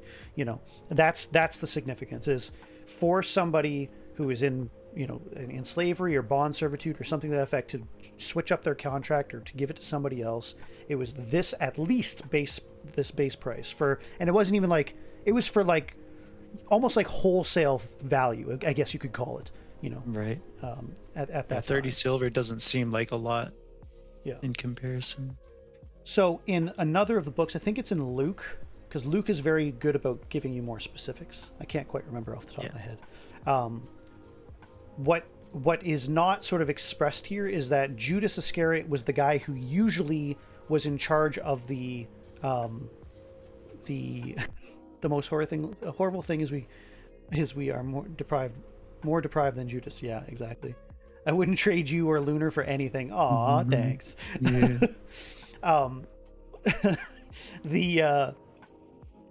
So the details that are kind of missing here, at least in this version of the gospel, is that Judas was in charge of the money purse. So he's basically like the finance guy of their group. And then it was also expressed, I think it's Luke, I'd have to look it up, that he was also a thief. He would often take money. So it's likely, and I think it was expressly in Luke, saying Judas saw that this was a very, like, we're talking like $1,000 at least, kind of like really, really expensive oil, fragrant oil. And he's kind of connecting this to, she's preparing me for burial. So it's like preparing a body, which, by the way, after 3 days really stinks. If you haven't ever smelled a dead body after that time, trust me, you want to have a funeral, open casket as soon as possible. But that there's that reason. You anoint it with oil and you try and cover up that stench, and you prepare it, and you have these rituals. And she's doing this knowing, based on what he's already said, that I'm going to die soon. So it was a customarily appropriate thing to anoint the body with oils and to have these rituals and stuff. And so she's doing it now, celebrating his life and preparing him now.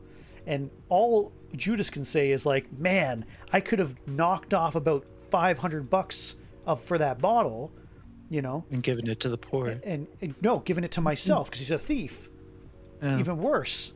So it's not just that this is an excuse. It's like, wow, we could have sold that for the poor. His true motivations is he's a thief. He wasn't a good guy. He was an imposter, right? Or at least he wasn't. Again, people are more complicated than just stereotypical, he's just a thief. But nevertheless, his motivation behind him saying we could have given this to the poor had nothing to do with the poor. It was, yeah, we could have given them to the poor, but could have given to me too. I could have gotten half of that money and still given the poor $500. So he's double-minded. He's worshiping two people, right? Money and God. So when Judas is one of the inner 12. When he's saying, don't do this, you can't worship God and money, he's talking to Judas the whole time. It's like his inner man, like his good guy. I trust you with my money kind of thing. Giving him all the rope to hang yourself. That's probably a bad, this is where that saying ends up coming in, but we'll get there, don't worry. So, but yeah, that's interesting. Yeah, so anyway, that's the context of what's kind of going down here. For those thanks. who I appreciate it. Yeah, I definitely missed that. So in a way. Yeah, there's so much, right? There's a lot that's packed into these passages. So, but okay, go ahead. Betrayal at the Passover. On the first day of the unleavened bread, the disciples came to Jesus and asked, "Where do you want us to prepare the Passover so you may eat it?" "Go into the city of a certain man," he said, "and tell him, 'The teacher says, my time is near. I am celebrating the Passover at your place with my disciples.'" So the disciples did as Jesus had directed them and prepared the Passover. When evening came, he was reclining at the table with the 12. While they were eating, he said, "I assure you, one of you will betray me." Deeply distressed, each one began to say to him, "Surely not I, Lord." He replied, "The one who dipped his hand with me in the bowl, he will betray me. The Son of Man will go just as it is written about him. But woe to that man by whom the Son of Man is betrayed. It would have been better for that man if he had not been born." Wow. Then Judas, his betrayer, replied, "Surely not I, Rabbi." "You have said it," he told him. Really not I. So the difference is that Judas called him a rabbi instead of Lord. That's one of the differences I see there. That's good. Yeah, I never really put that together, but maybe it is. Maybe it is rabbi was still certainly a holy stature. Yeah, it was a very highly esteemed title. It wasn't just you didn't just call anybody rabbi. Rabbi was sort of like, most beloved teacher is probably a fairly decent expression of it. So, but still, calling somebody Lord, is one who is really not just learning, but putting into practice everything that a person is. I mean, that's the ideal anyway, right? So maybe there is something to be said about that. That's interesting. I've never picked that up before. So it's pretty harsh. He said it would have been better for that man if he had not been born. Yeah. Well. Yeah. I don't know. Think of it this way. If it wasn't for you, imagine yourself in this situation. If it wasn't for you, and you know it, for you to have set up, let's say, like 9/11, and even though you didn't pull the trigger or fly the plane or whatever, right? If you had just not done something, or if you did do something, one of the two, right? Negative or positive, however you want, right? Then that atrocity could have been avoided. That's the level of condemnation being put here, and there's a reason for it. The thing that happened, and again, I'm not trying to make that sound like it's trying to downplay that. That was a horrible thing that happened to so many people.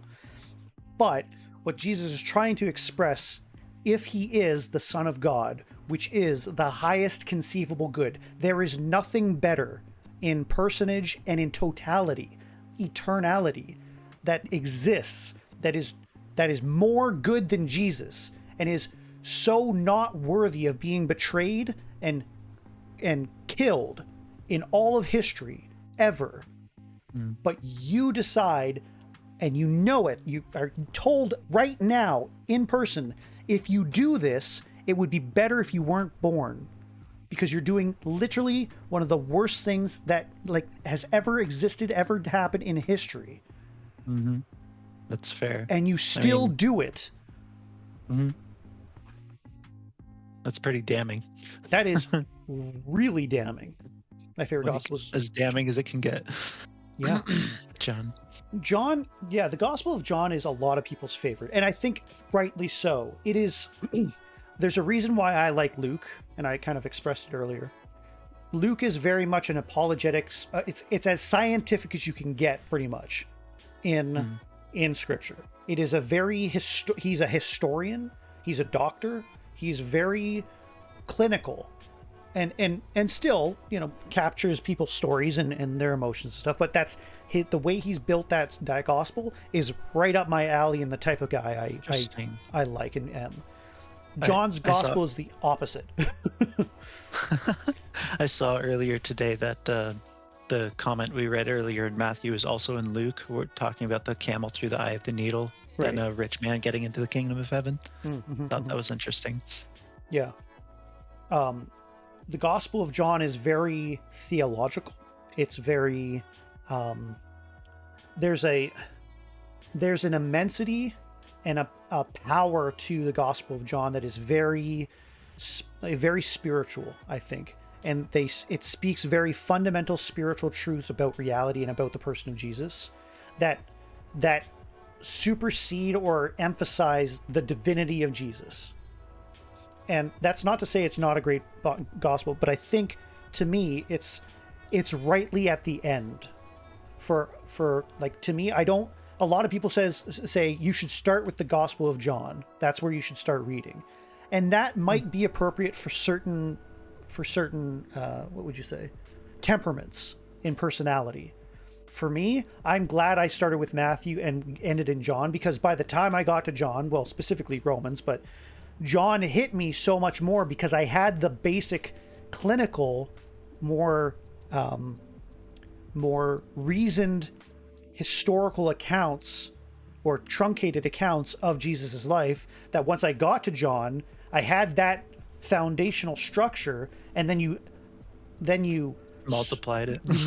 You place upon it the divinity of Christ, that emphasis, and all that gets filled out. It's kind of like, here's some bones, here's some flesh, but now here's the face and the skin and the hair and the really detailed personal parts of what Jesus is like. And that's how I feel about John. And so absolutely agree with you. John is, I think it's rightly the favorite, but I needed the flesh and bone first. And that's why I value that. I like that direction you're going with me too, starting with Matthew. Yeah. I can feel that building.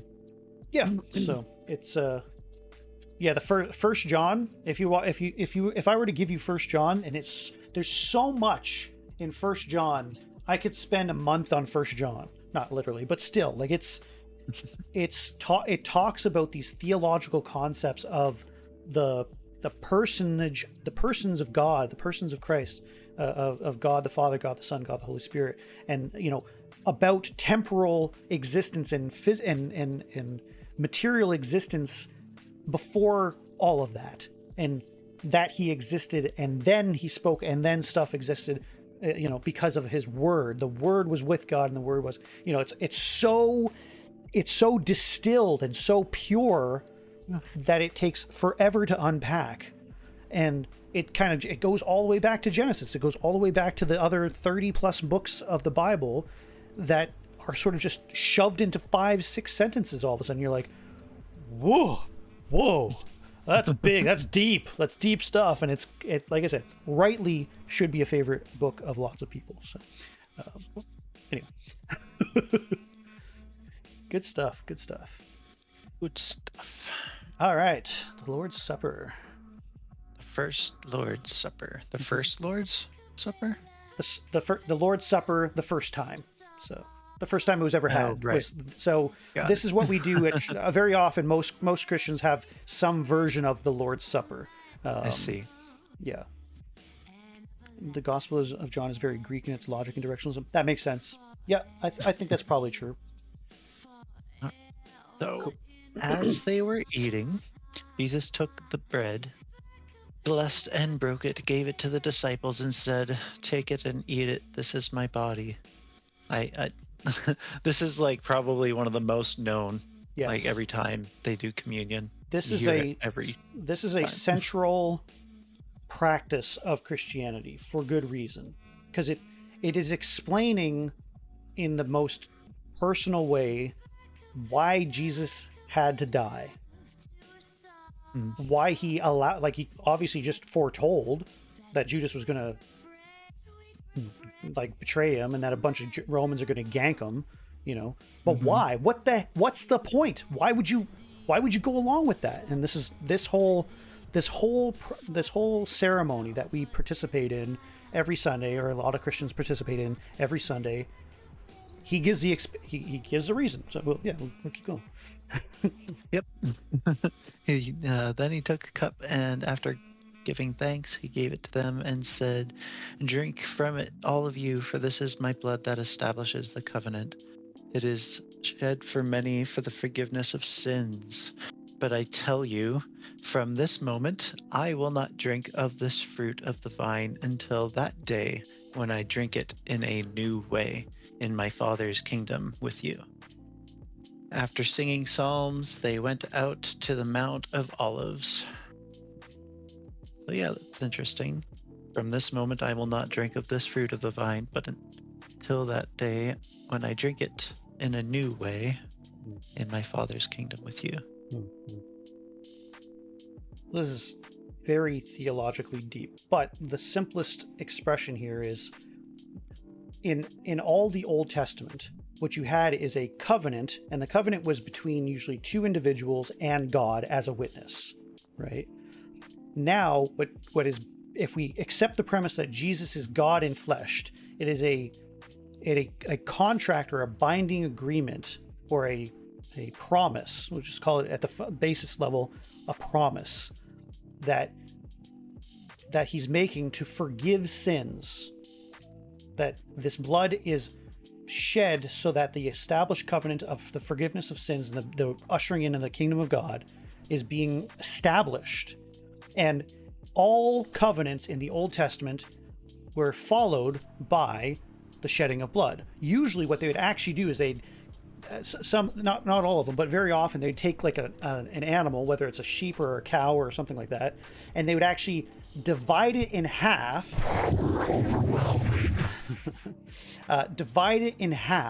and pass through the carcass of that animal as a symbol of the severity and the sacrifice that was given to establish that covenant. And so what he's symbolically doing here, and then literally doing here later on in the next chapters, is he is shedding the blood. This is representative of the blood that was established for the covenant of the forgiveness of sins, right? And then he actually does it in a very physical, practical, and real way that is mimicked spiritually by being crucified on the cross.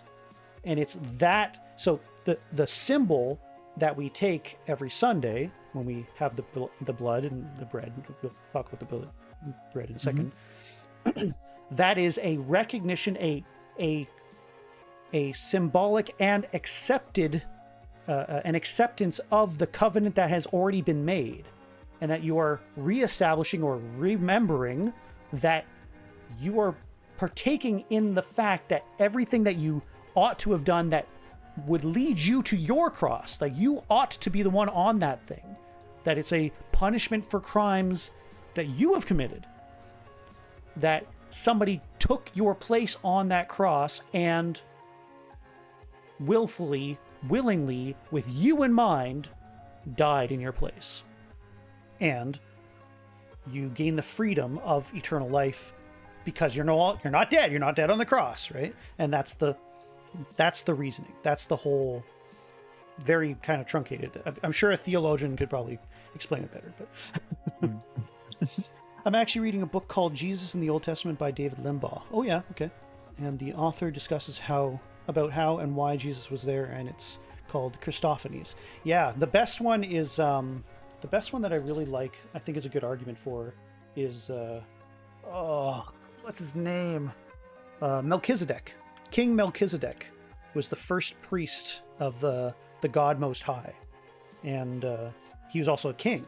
So he's a priest and a king. So he's a type of Christological figure, and some people argue that it was Jesus in the Old Testament at some level. So I've never even heard that name before. yeah, Melchizedek, very interesting figure. Melchizedek, unique. I think this is a reflection of the Passover, especially the Passover lamb that is established in Exodus 2. Right. So, and it's good that you brought that up. I was going to touch on that after too. Nice.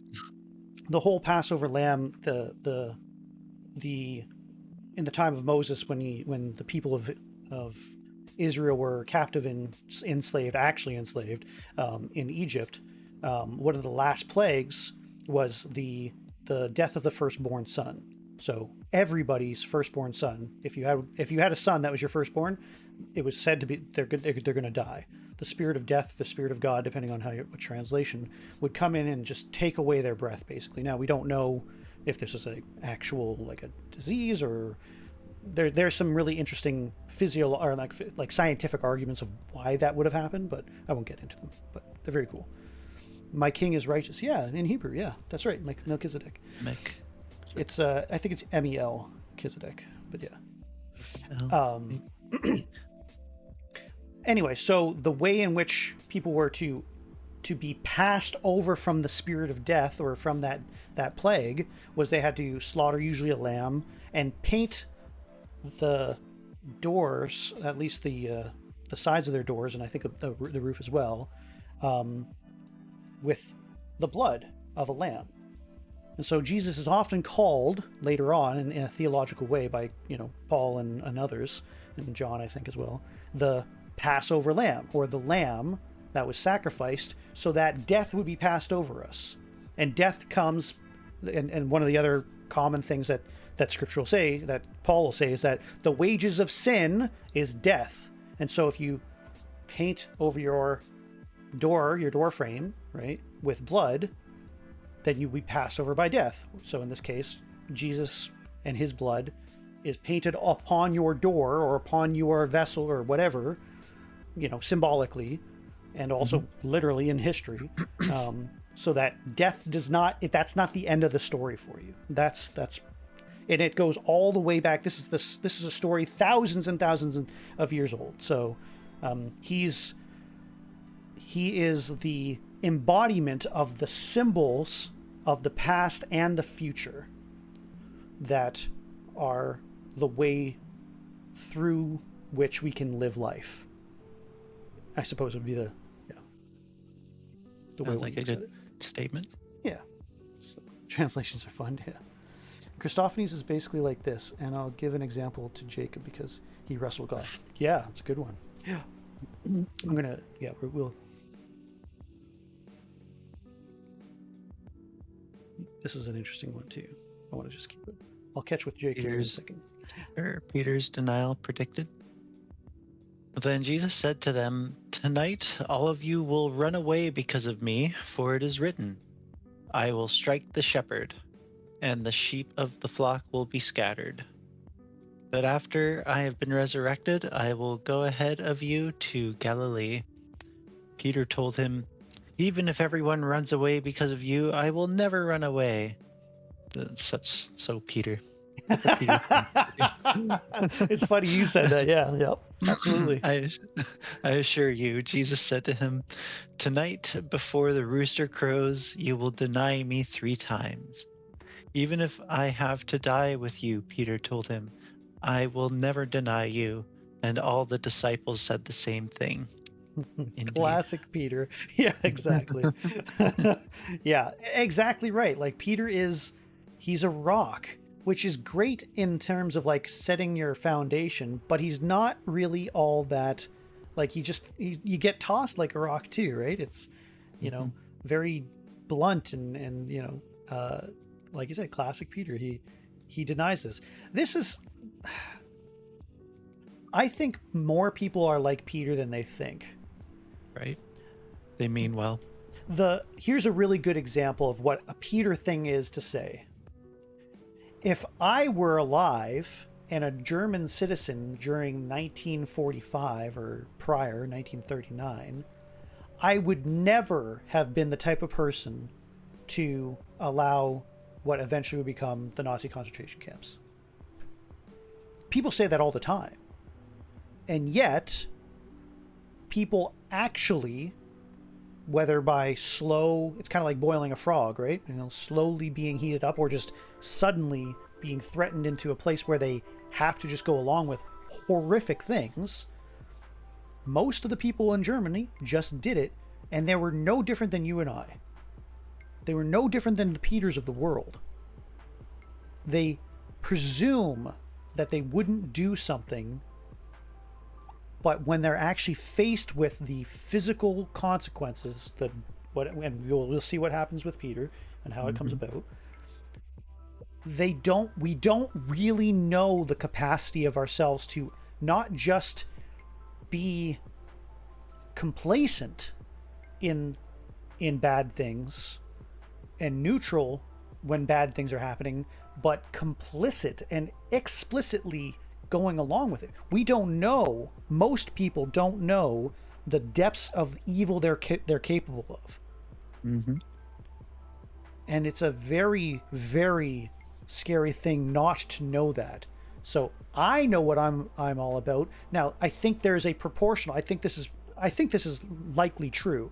The proportionate amount of good that you can do in this world is equal to the amount of your understanding of how bad you can be.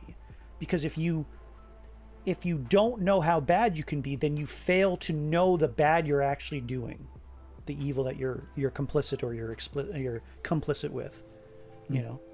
And so it's important for us to really evaluate that and to get a good handle on, you know, what would I actually do and why would I do that, and you know, that sort of thing. And it takes a while to do that, but anyway.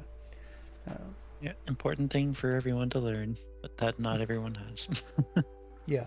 So just know that you're not so much different than a person who could have gone along with the whole Holocaust thing and watching your neighbors, or even just calling your neighbors, hey, this guy's Jewish over here. You know? Yep. Like I often say I actively like avoid confrontation kind of thing. Yeah. So not that I would, like, I mean, of course we always say that we won't go to those steps, but you know, it happened. It did. The good thing, here's a good thing. The amount of good you can do by just telling the truth is equally important. Right? Like, a lot of horrible things were adjusted or solved, or at least confronted, and eventually brought relatively aright because one person out of a crowd stood up and say, wait a minute, that's not good, that's bad. Right. And so I implore those of you who do happen to be in a situation that you think something is wrong, even if you don't know it's wrong, to at least say, wait a minute, maybe we should think of this. Ask the questions. Just think differently for a second. I put myself in there all the time. I've literally done that whilst in prison and had 3 different gangs actively trying to murder me because I was that guy. I'm not trying to brag about that. I'm saying it as a warning. It can really fuck with you. It can be really dangerous. So I understand why people would not want to be in the center of that. It sucks. It's horrible and it's hard. So I don't blame people. My point is, I don't blame people. I was like, it's not shocking to me. It's just not. Right. I understand. Mm-hmm. Yeah. Betrayal of the century. Like, it happened. Yeah. It's very scary because I have an understanding of how much evil I can have, because with my anger issues I can cause some of the most evil.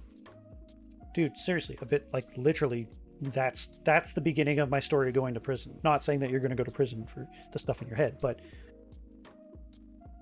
the part of the redemption that's there is There's a reason why people are angry. Recognize this. Here's this is all I'll say about it. Anger is, I would say, if not always and almost always, a secondary emotion. The reason why you're angry is because you're actually likely hurt. I saw all the suffering and pain of people, not just, and can imagine. I have such a great imagination. I hate it. I hate it sometimes.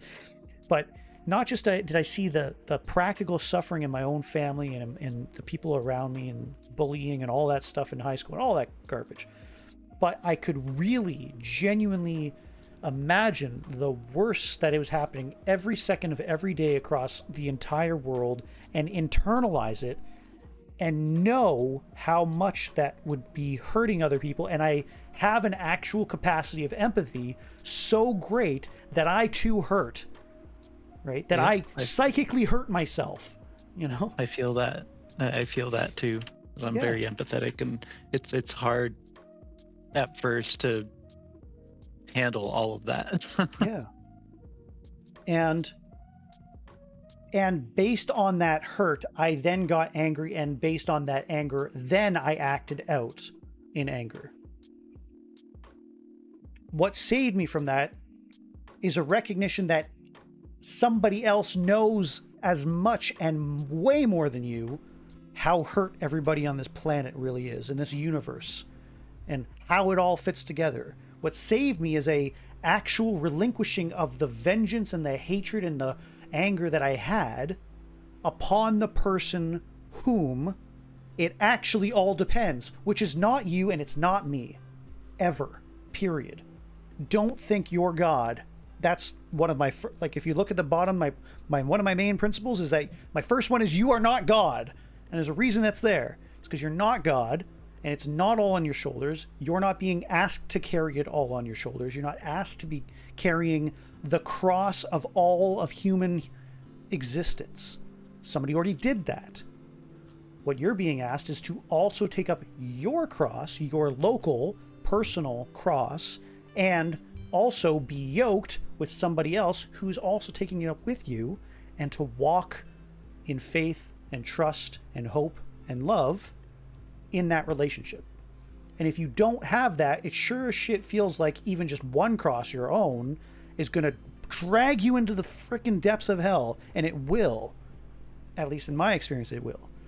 And so don't be afraid to call out. And that's the great thing about the whole thing. The whole story is we're not just yoked with Jesus, we're actually yoked with one another, right? That there's a thing called the body of Christ. There is Christ, yes, but the body of Christ, the church, is meant to help one another walk through and to endure and hopefully not guide us into an age of terror and destruction and awfulness, which some are wont to do, apparently. So I think one of the most amazing things in that passage is that Jesus knew he was going to be betrayed by all of them, but he still loves on them and goes to the cross. Yeah, absolutely. He knew we would fail constantly, and that didn't change his actions. Yeah.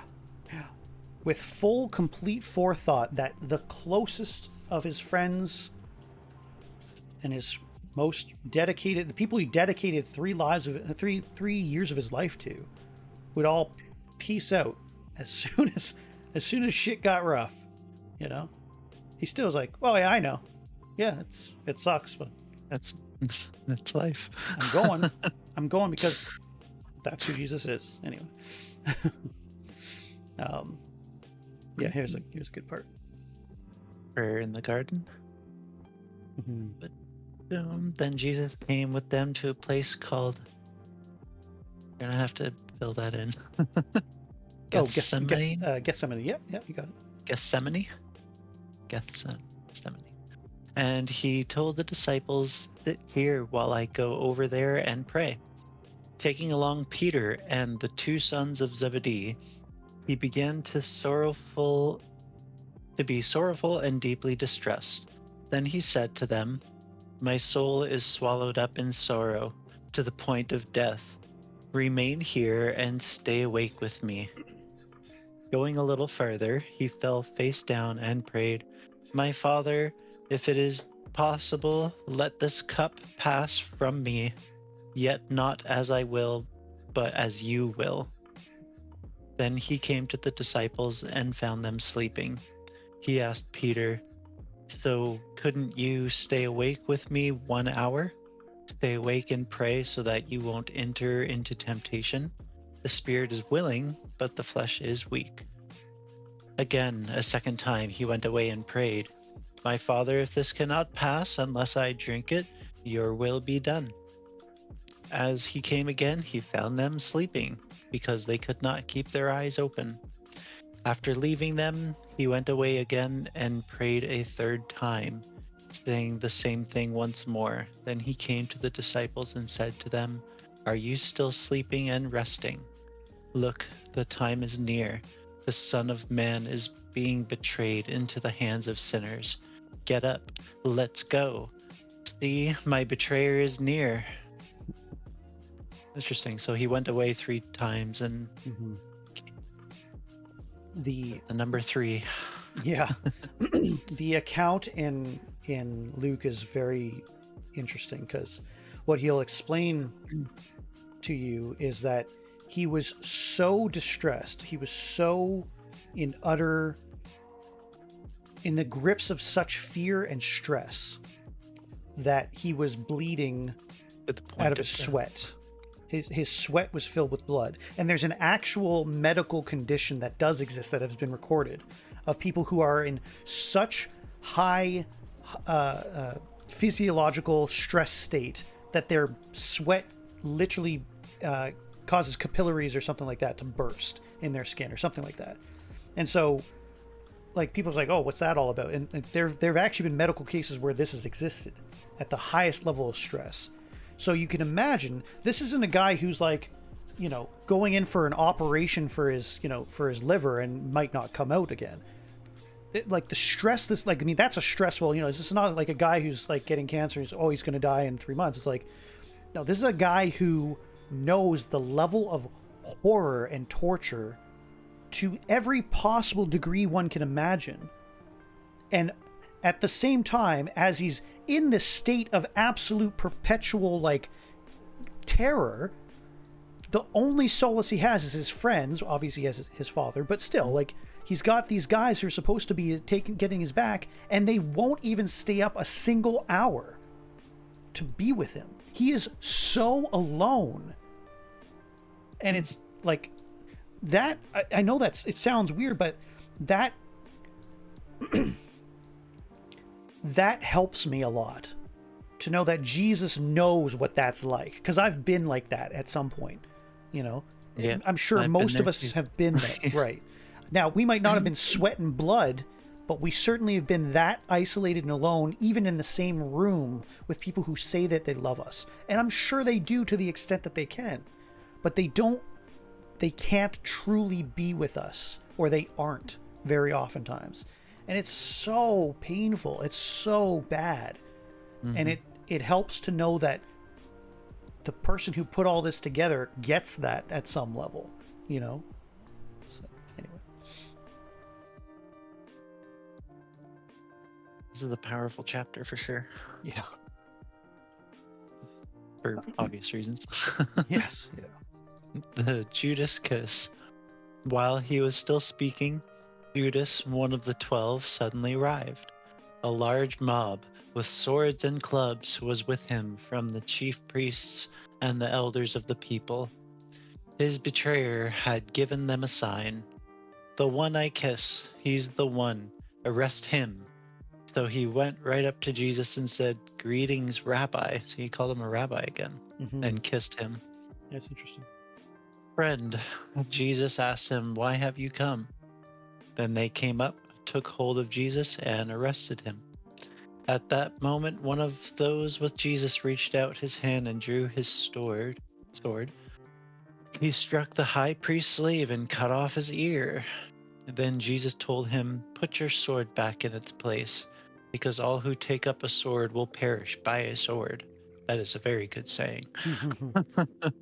"Or do you think I cannot call on my Father, and he will provide me at once with more than 12 legions of angels? How then would the scriptures be fulfilled that say it must happen this way. At that time, Jesus said to the crowds, "Have you come out with swords and clubs as if I were a criminal to capture me? Every day I used to sit teaching in the temple complex and you didn't arrest me. But all this has happened so that the prophetic scriptures would be fulfilled." Then all the disciples deserted him and ran away. Now, that's kind of curious. Like, what was it about it that they ran away? Just the fact that he said, did they understand what he was trying to say in this moment, or were they just fulfilling the prophetic scriptures themselves? Yeah, I get the sense that it was likely, and I could be incorrect on that, but I mean, there's a mob. It's a mob with swords and clubs. Now, the person you'll find this out. I think it's actually not just in Luke, but it might be in Mark as well. But it's Peter who's actually the one who grabs the sword, proving like what he's in his mind. He's proving what he meant. I'll go to death, and cuts off this guy's, the high priest slave's ear. And then they just said to don't fight them. Yeah, and yet Jesus is like, whoa, that's not the way I want you to be with me. Mm-hmm. I'm not promoting this violent revolution and killing of people and everything like that. And he actually ends up healing the guy who ends up getting cut, for the record, too, in a different version of this. And so the question is, like, to what degree was... So one of the things that Jesus had talked about, I think just shortly after the transfiguration, right? He's on top of the hill with John, James, and Peter. And he talks to them and he says, can you guys really partake in the cup that I'm about to drink from? He sort of like puts it on, and they're like, yeah, we totally can. It's like, the cup that I'm going to be drinking from isn't one of violence. It's one of suffering. And so a bunch of people who are from the authorities coming with clubs and pitchforks and torches and all that, is the full totality of the reality that Jesus is about to get his arse beat. Like he's going to get hurt. And I'm supposed to, and so the thing he's actually asking people is like, can you really take the beating without resulting in violence and revolution and craziness and stuff like that? Are you really willing to be a participant? And the answer was, nope, see ya. And they buggered off. They ran because they couldn't handle it. And he knew they couldn't. They can't take what's going to happen next. They know what's going to happen next, that he's going to be tortured and murdered and framed. So I think the motivation was self-preservation at this point. It wasn't, I'm going to become this martyr because I'm such an amazing person. I've done amazing things. I'm just a fisherman or a tax collector. I'm the lowest citizen here. Nobody's going to care about me. So how much do I really value this guy? Well, actions are louder than words, right? Like they clearly, it's not to say that they didn't care about him, but I mean, survival, the limbic system is a crazy thing. It is designed to move your ass out of danger's way. And this is the epitome of that right now. Some people couldn't handle standing up in front of a crowd to give a speech. You think they're going to stand up in the middle of a crowd with some guy who's about to get clubbed to death? No, I guarantee you most people won't. I might not do that. I mean, I probably wouldn't actually for the most part. But still, anyway.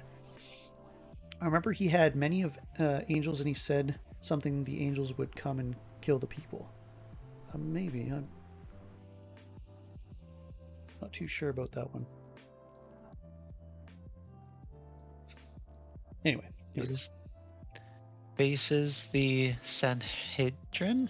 Sanhedrin, yep. So they're the kind of the council of priesthood, basically. The high priest's council, basically. Okie dokie.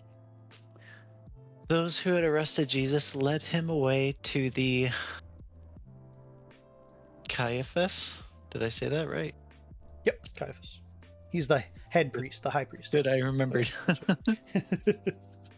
Caiaphas, the high priest, where the scribes and the elders had convened. Meanwhile, Peter was following him at a distance, right to the high priest's courtyard. He went in and was sitting with the temple police to see the outcome. The chief priests and the whole Sanhedrin were looking for false testimony against Jesus so they could put him to death. But they could not find any, even though many false witnesses came forward. Finally, two who came forward stated, "This man said, I can demolish God's sanctuary and rebuild it in 3 days." The high priest then stood up and said to him, "Don't you have an answer to what these men are testifying against you?" But Jesus kept silent. The high priest said to him, "By the living God, I place you under oath. Tell us if you are the Messiah, the Son of God." "You have said it," Jesus told him. "But I tell you, in the future, you will see the Son of Man seated at the right hand of the power and coming on the clouds of heaven." Then the high priest tore his robes and said, "He has blasphemed. Why do we still need witnesses? Look, now you've heard the blasphemy. What is your decision?" They answered, "He deserves death." Then they spit in his face and beat him. Others slapped him and said, "Prophesy to us, Messiah, who hit you?" Interesting. Just a couple of quick things. Yes, please.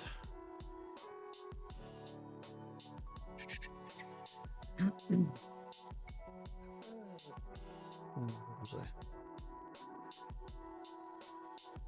So, a lot of people will say, well, Jesus never claimed to be the Son of God, right? Mm-hmm. And so a lot of Christians will say, oh, well, he said it here. It's like, well, you have said it. And people claim, well, no, clearly that he's not claiming to be the Son of God. He's just saying, well, you say I'm the Son of God, as if that's a defense. But what he's doing here, and this is kind of important, the people who are listening here, not only are they the high priests and the priesthood proper of the temple, but what Jesus does here is he's actually going back to the Psalms and to Daniel and talking about the revelatory figure or the prophetic figure of the Messiah, the Son of God, or at least of the Son of God, and explicitly quoting scripture, saying and talking about what the Son of Man or the Son of God, what that figure would be and how that person is comprised of. And so he's saying, yeah, you have said it, that I am the Son of God, and I will back it up by saying with the word of God, with scripture, and basically stamp it and say, yeah, this is what you're going to see. You're going to see the Son of Man, which he means himself. He's not saying just some other guy. He's saying the Son of Man will be seated at the right hand of the power and coming on the clouds of heaven, which is a Daniel reference about this messianic figure. And so it's like, there you go. Like he's explicitly accepting that title of the Son of God. He usually refers to himself more as the Son of Man, but nevertheless, like it's not like a denial that he's the Son of God. It's very clearly not denying it, you know. Right. All he would have to do is say, no, I'm not the Son of God, and then he wouldn't be going to hell or going to the cross, you know. Right. Did it also show that was also said in the first chapter of Revelations as well? Yes. So Revelations is a book of John. It's also very much in the so the book of Daniel. A lot of it is poetic, prophetic writing, and so it is. So a good example is there's a statue made of 4 or 5 different materials. At the top is gold, in the middle is silver, at the bottom is bronze, and at the very foot is clay. And so it's this imagining this very poetic imagery that refers to specific real things that are happening at that time and point in time or in the near future. So the head of gold means a particular kingdom, for example, that, you know, is very soft but very valuable, right? And so the traits of that imagined, or that sort of imagined figure and that kingdom are similar. Silver is a lot more hardy and it'll last longer, kind of thing, right? And so you know, it takes on that trait, but it's still very valuable. And then bronze, it's even more hardy. It's more, you know, you can do, you know, bronze weapon. You have a Bronze Age, right? So you can make weapons out of it. It's hardy and it lasts longer, but it's also not really as valuable.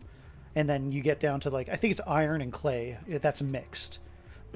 And so the kingdom that comes from the iron and clay, like, it's very versatile, but it's also fragile, and it's, you know. So anyway, so Revelation is written in a very similar fashion, and so rather than, at least for me personally, rather than taking it literally that the Son of Man is seated at the right hand of the power obviously meaning God, and coming on the clouds of heaven, that's an actual physical seat, you know, and, you know, God's next to him on another seat, and they're flying through the clouds in heaven, on earth, or what have you. It's an expression of the reality of a spiritual truth, kind of thing. At least, now some people take it very literally, and if you do, fair enough. I don't, but yeah. So that's why it is quoted later in Revelations. I think it shows how people can be violent to one another. Yeah.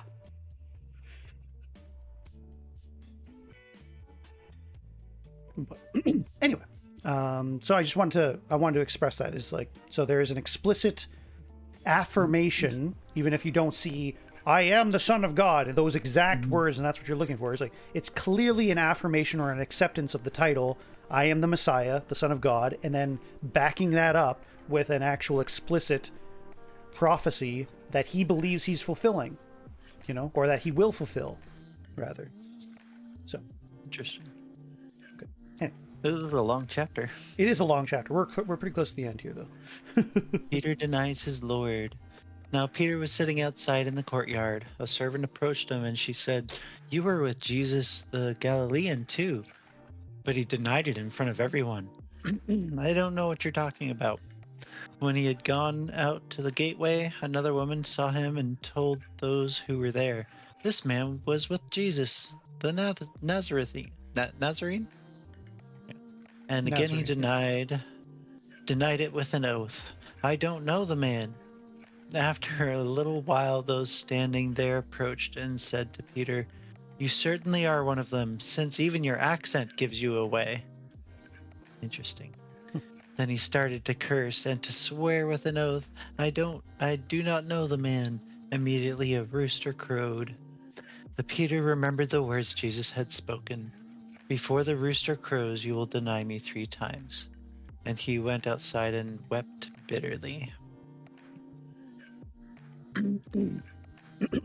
So there's a couple interesting things that are betrayed here. I think they go into it a little bit more detail in Luke, if I remember correctly.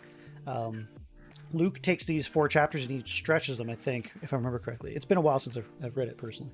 But one of the things that is very unorthodox for the priesthood to do is to, and I didn't catch it earlier in the Garden of Gethsemane, but what is very unusual in their culture is to go find a man in the middle of the night and then hold a tribunal or a judgment or a trial, if you will, in the middle of the night, because that's when bad things happen and evil things happen and stuff. So there's whether this is a storied thing or an actual, you know, like a historical, you know, exact historical account of what happened chronologically, what you're at least seeing here is that the holiest people surround themselves with a bunch of dudes with swords and clubs, grab the grab this innocent person in the middle of the night, bring him to the temple, which is supposed to be the holiest of places, and then in the middle of the night, when all the evil things happen, in the middle of the holiest place, judge and condemn this man and hurt him. And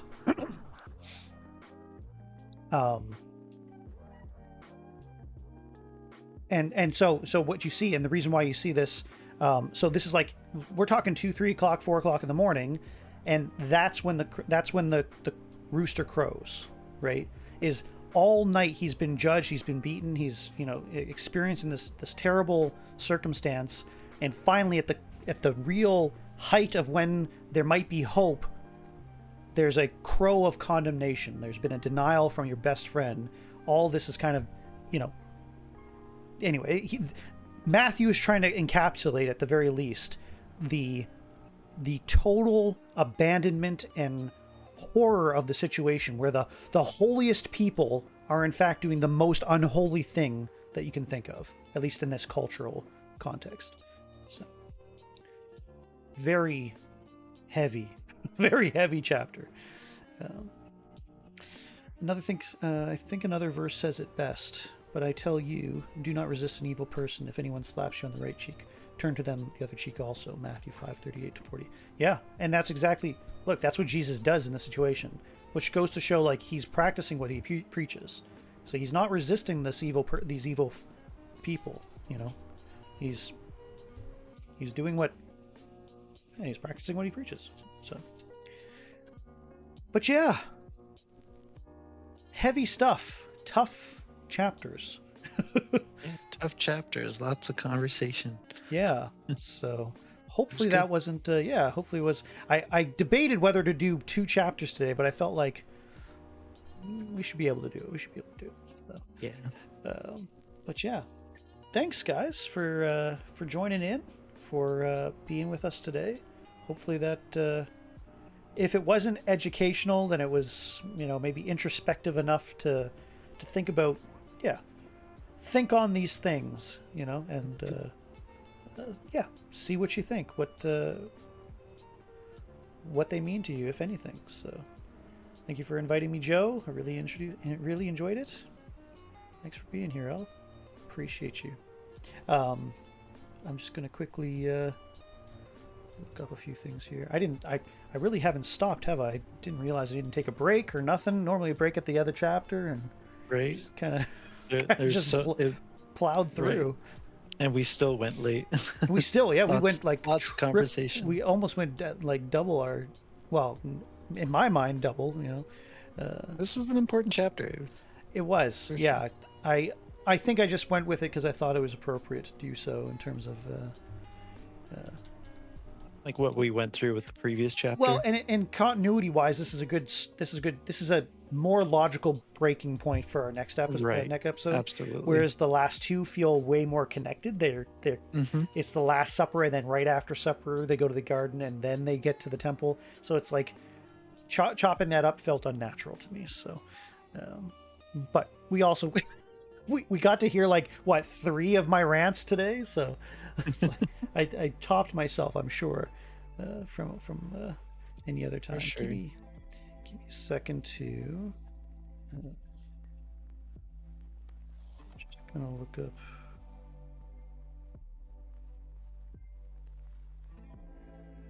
Are you looking up raid possibilities? Yeah, just to see if there's anybody Matthew P. Matthews consider raiding. Yeah, I'm just gonna do. I'm gonna do my own commercials. I do have a lot of content on YouTube. We do have some of our episodes slowly getting up onto YouTube, not just of Amateur Apologetics, but also of our Dungeons and Dragons campaign, which is The Curse of Strahd, The Beckoning, which I've had a great time DMing. Enjoy them a lot.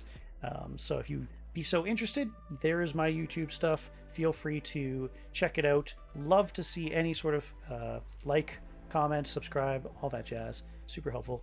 I also am on Twitter. I mostly just do updates, and sometimes I'll post a few interesting thoughts that I have. But More of my personal stuff is on Instagram. Instagram is usually I just post like fishing trips, frankly. So, but you'll see my actual face instead of my caricature of the Zelazel creature that I like to think of myself as.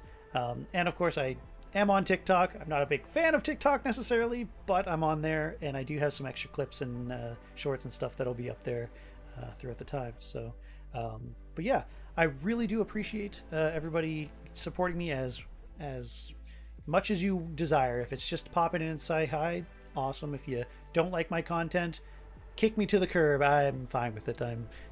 I've been kicked lots of times. But yeah, did I miss anything? Hopefully your guys' hopefully what we did today was something positive, and it got you thinking. And look, if I can say anything, I don't think you're alone. I think there's hope in this world. I think that we have the ability to come together, to learn, to discuss. Even if you disagree with me or I disagree with you and we're like totally opposed at some level, I still want to hear from you. I still think we learn better and we are better together more than we are apart as a species, as individuals, all that. And until next time, I really hope that you have a very blessed week, and that you guys will be able to face whatever challenges come your way, whether it's with God or with others.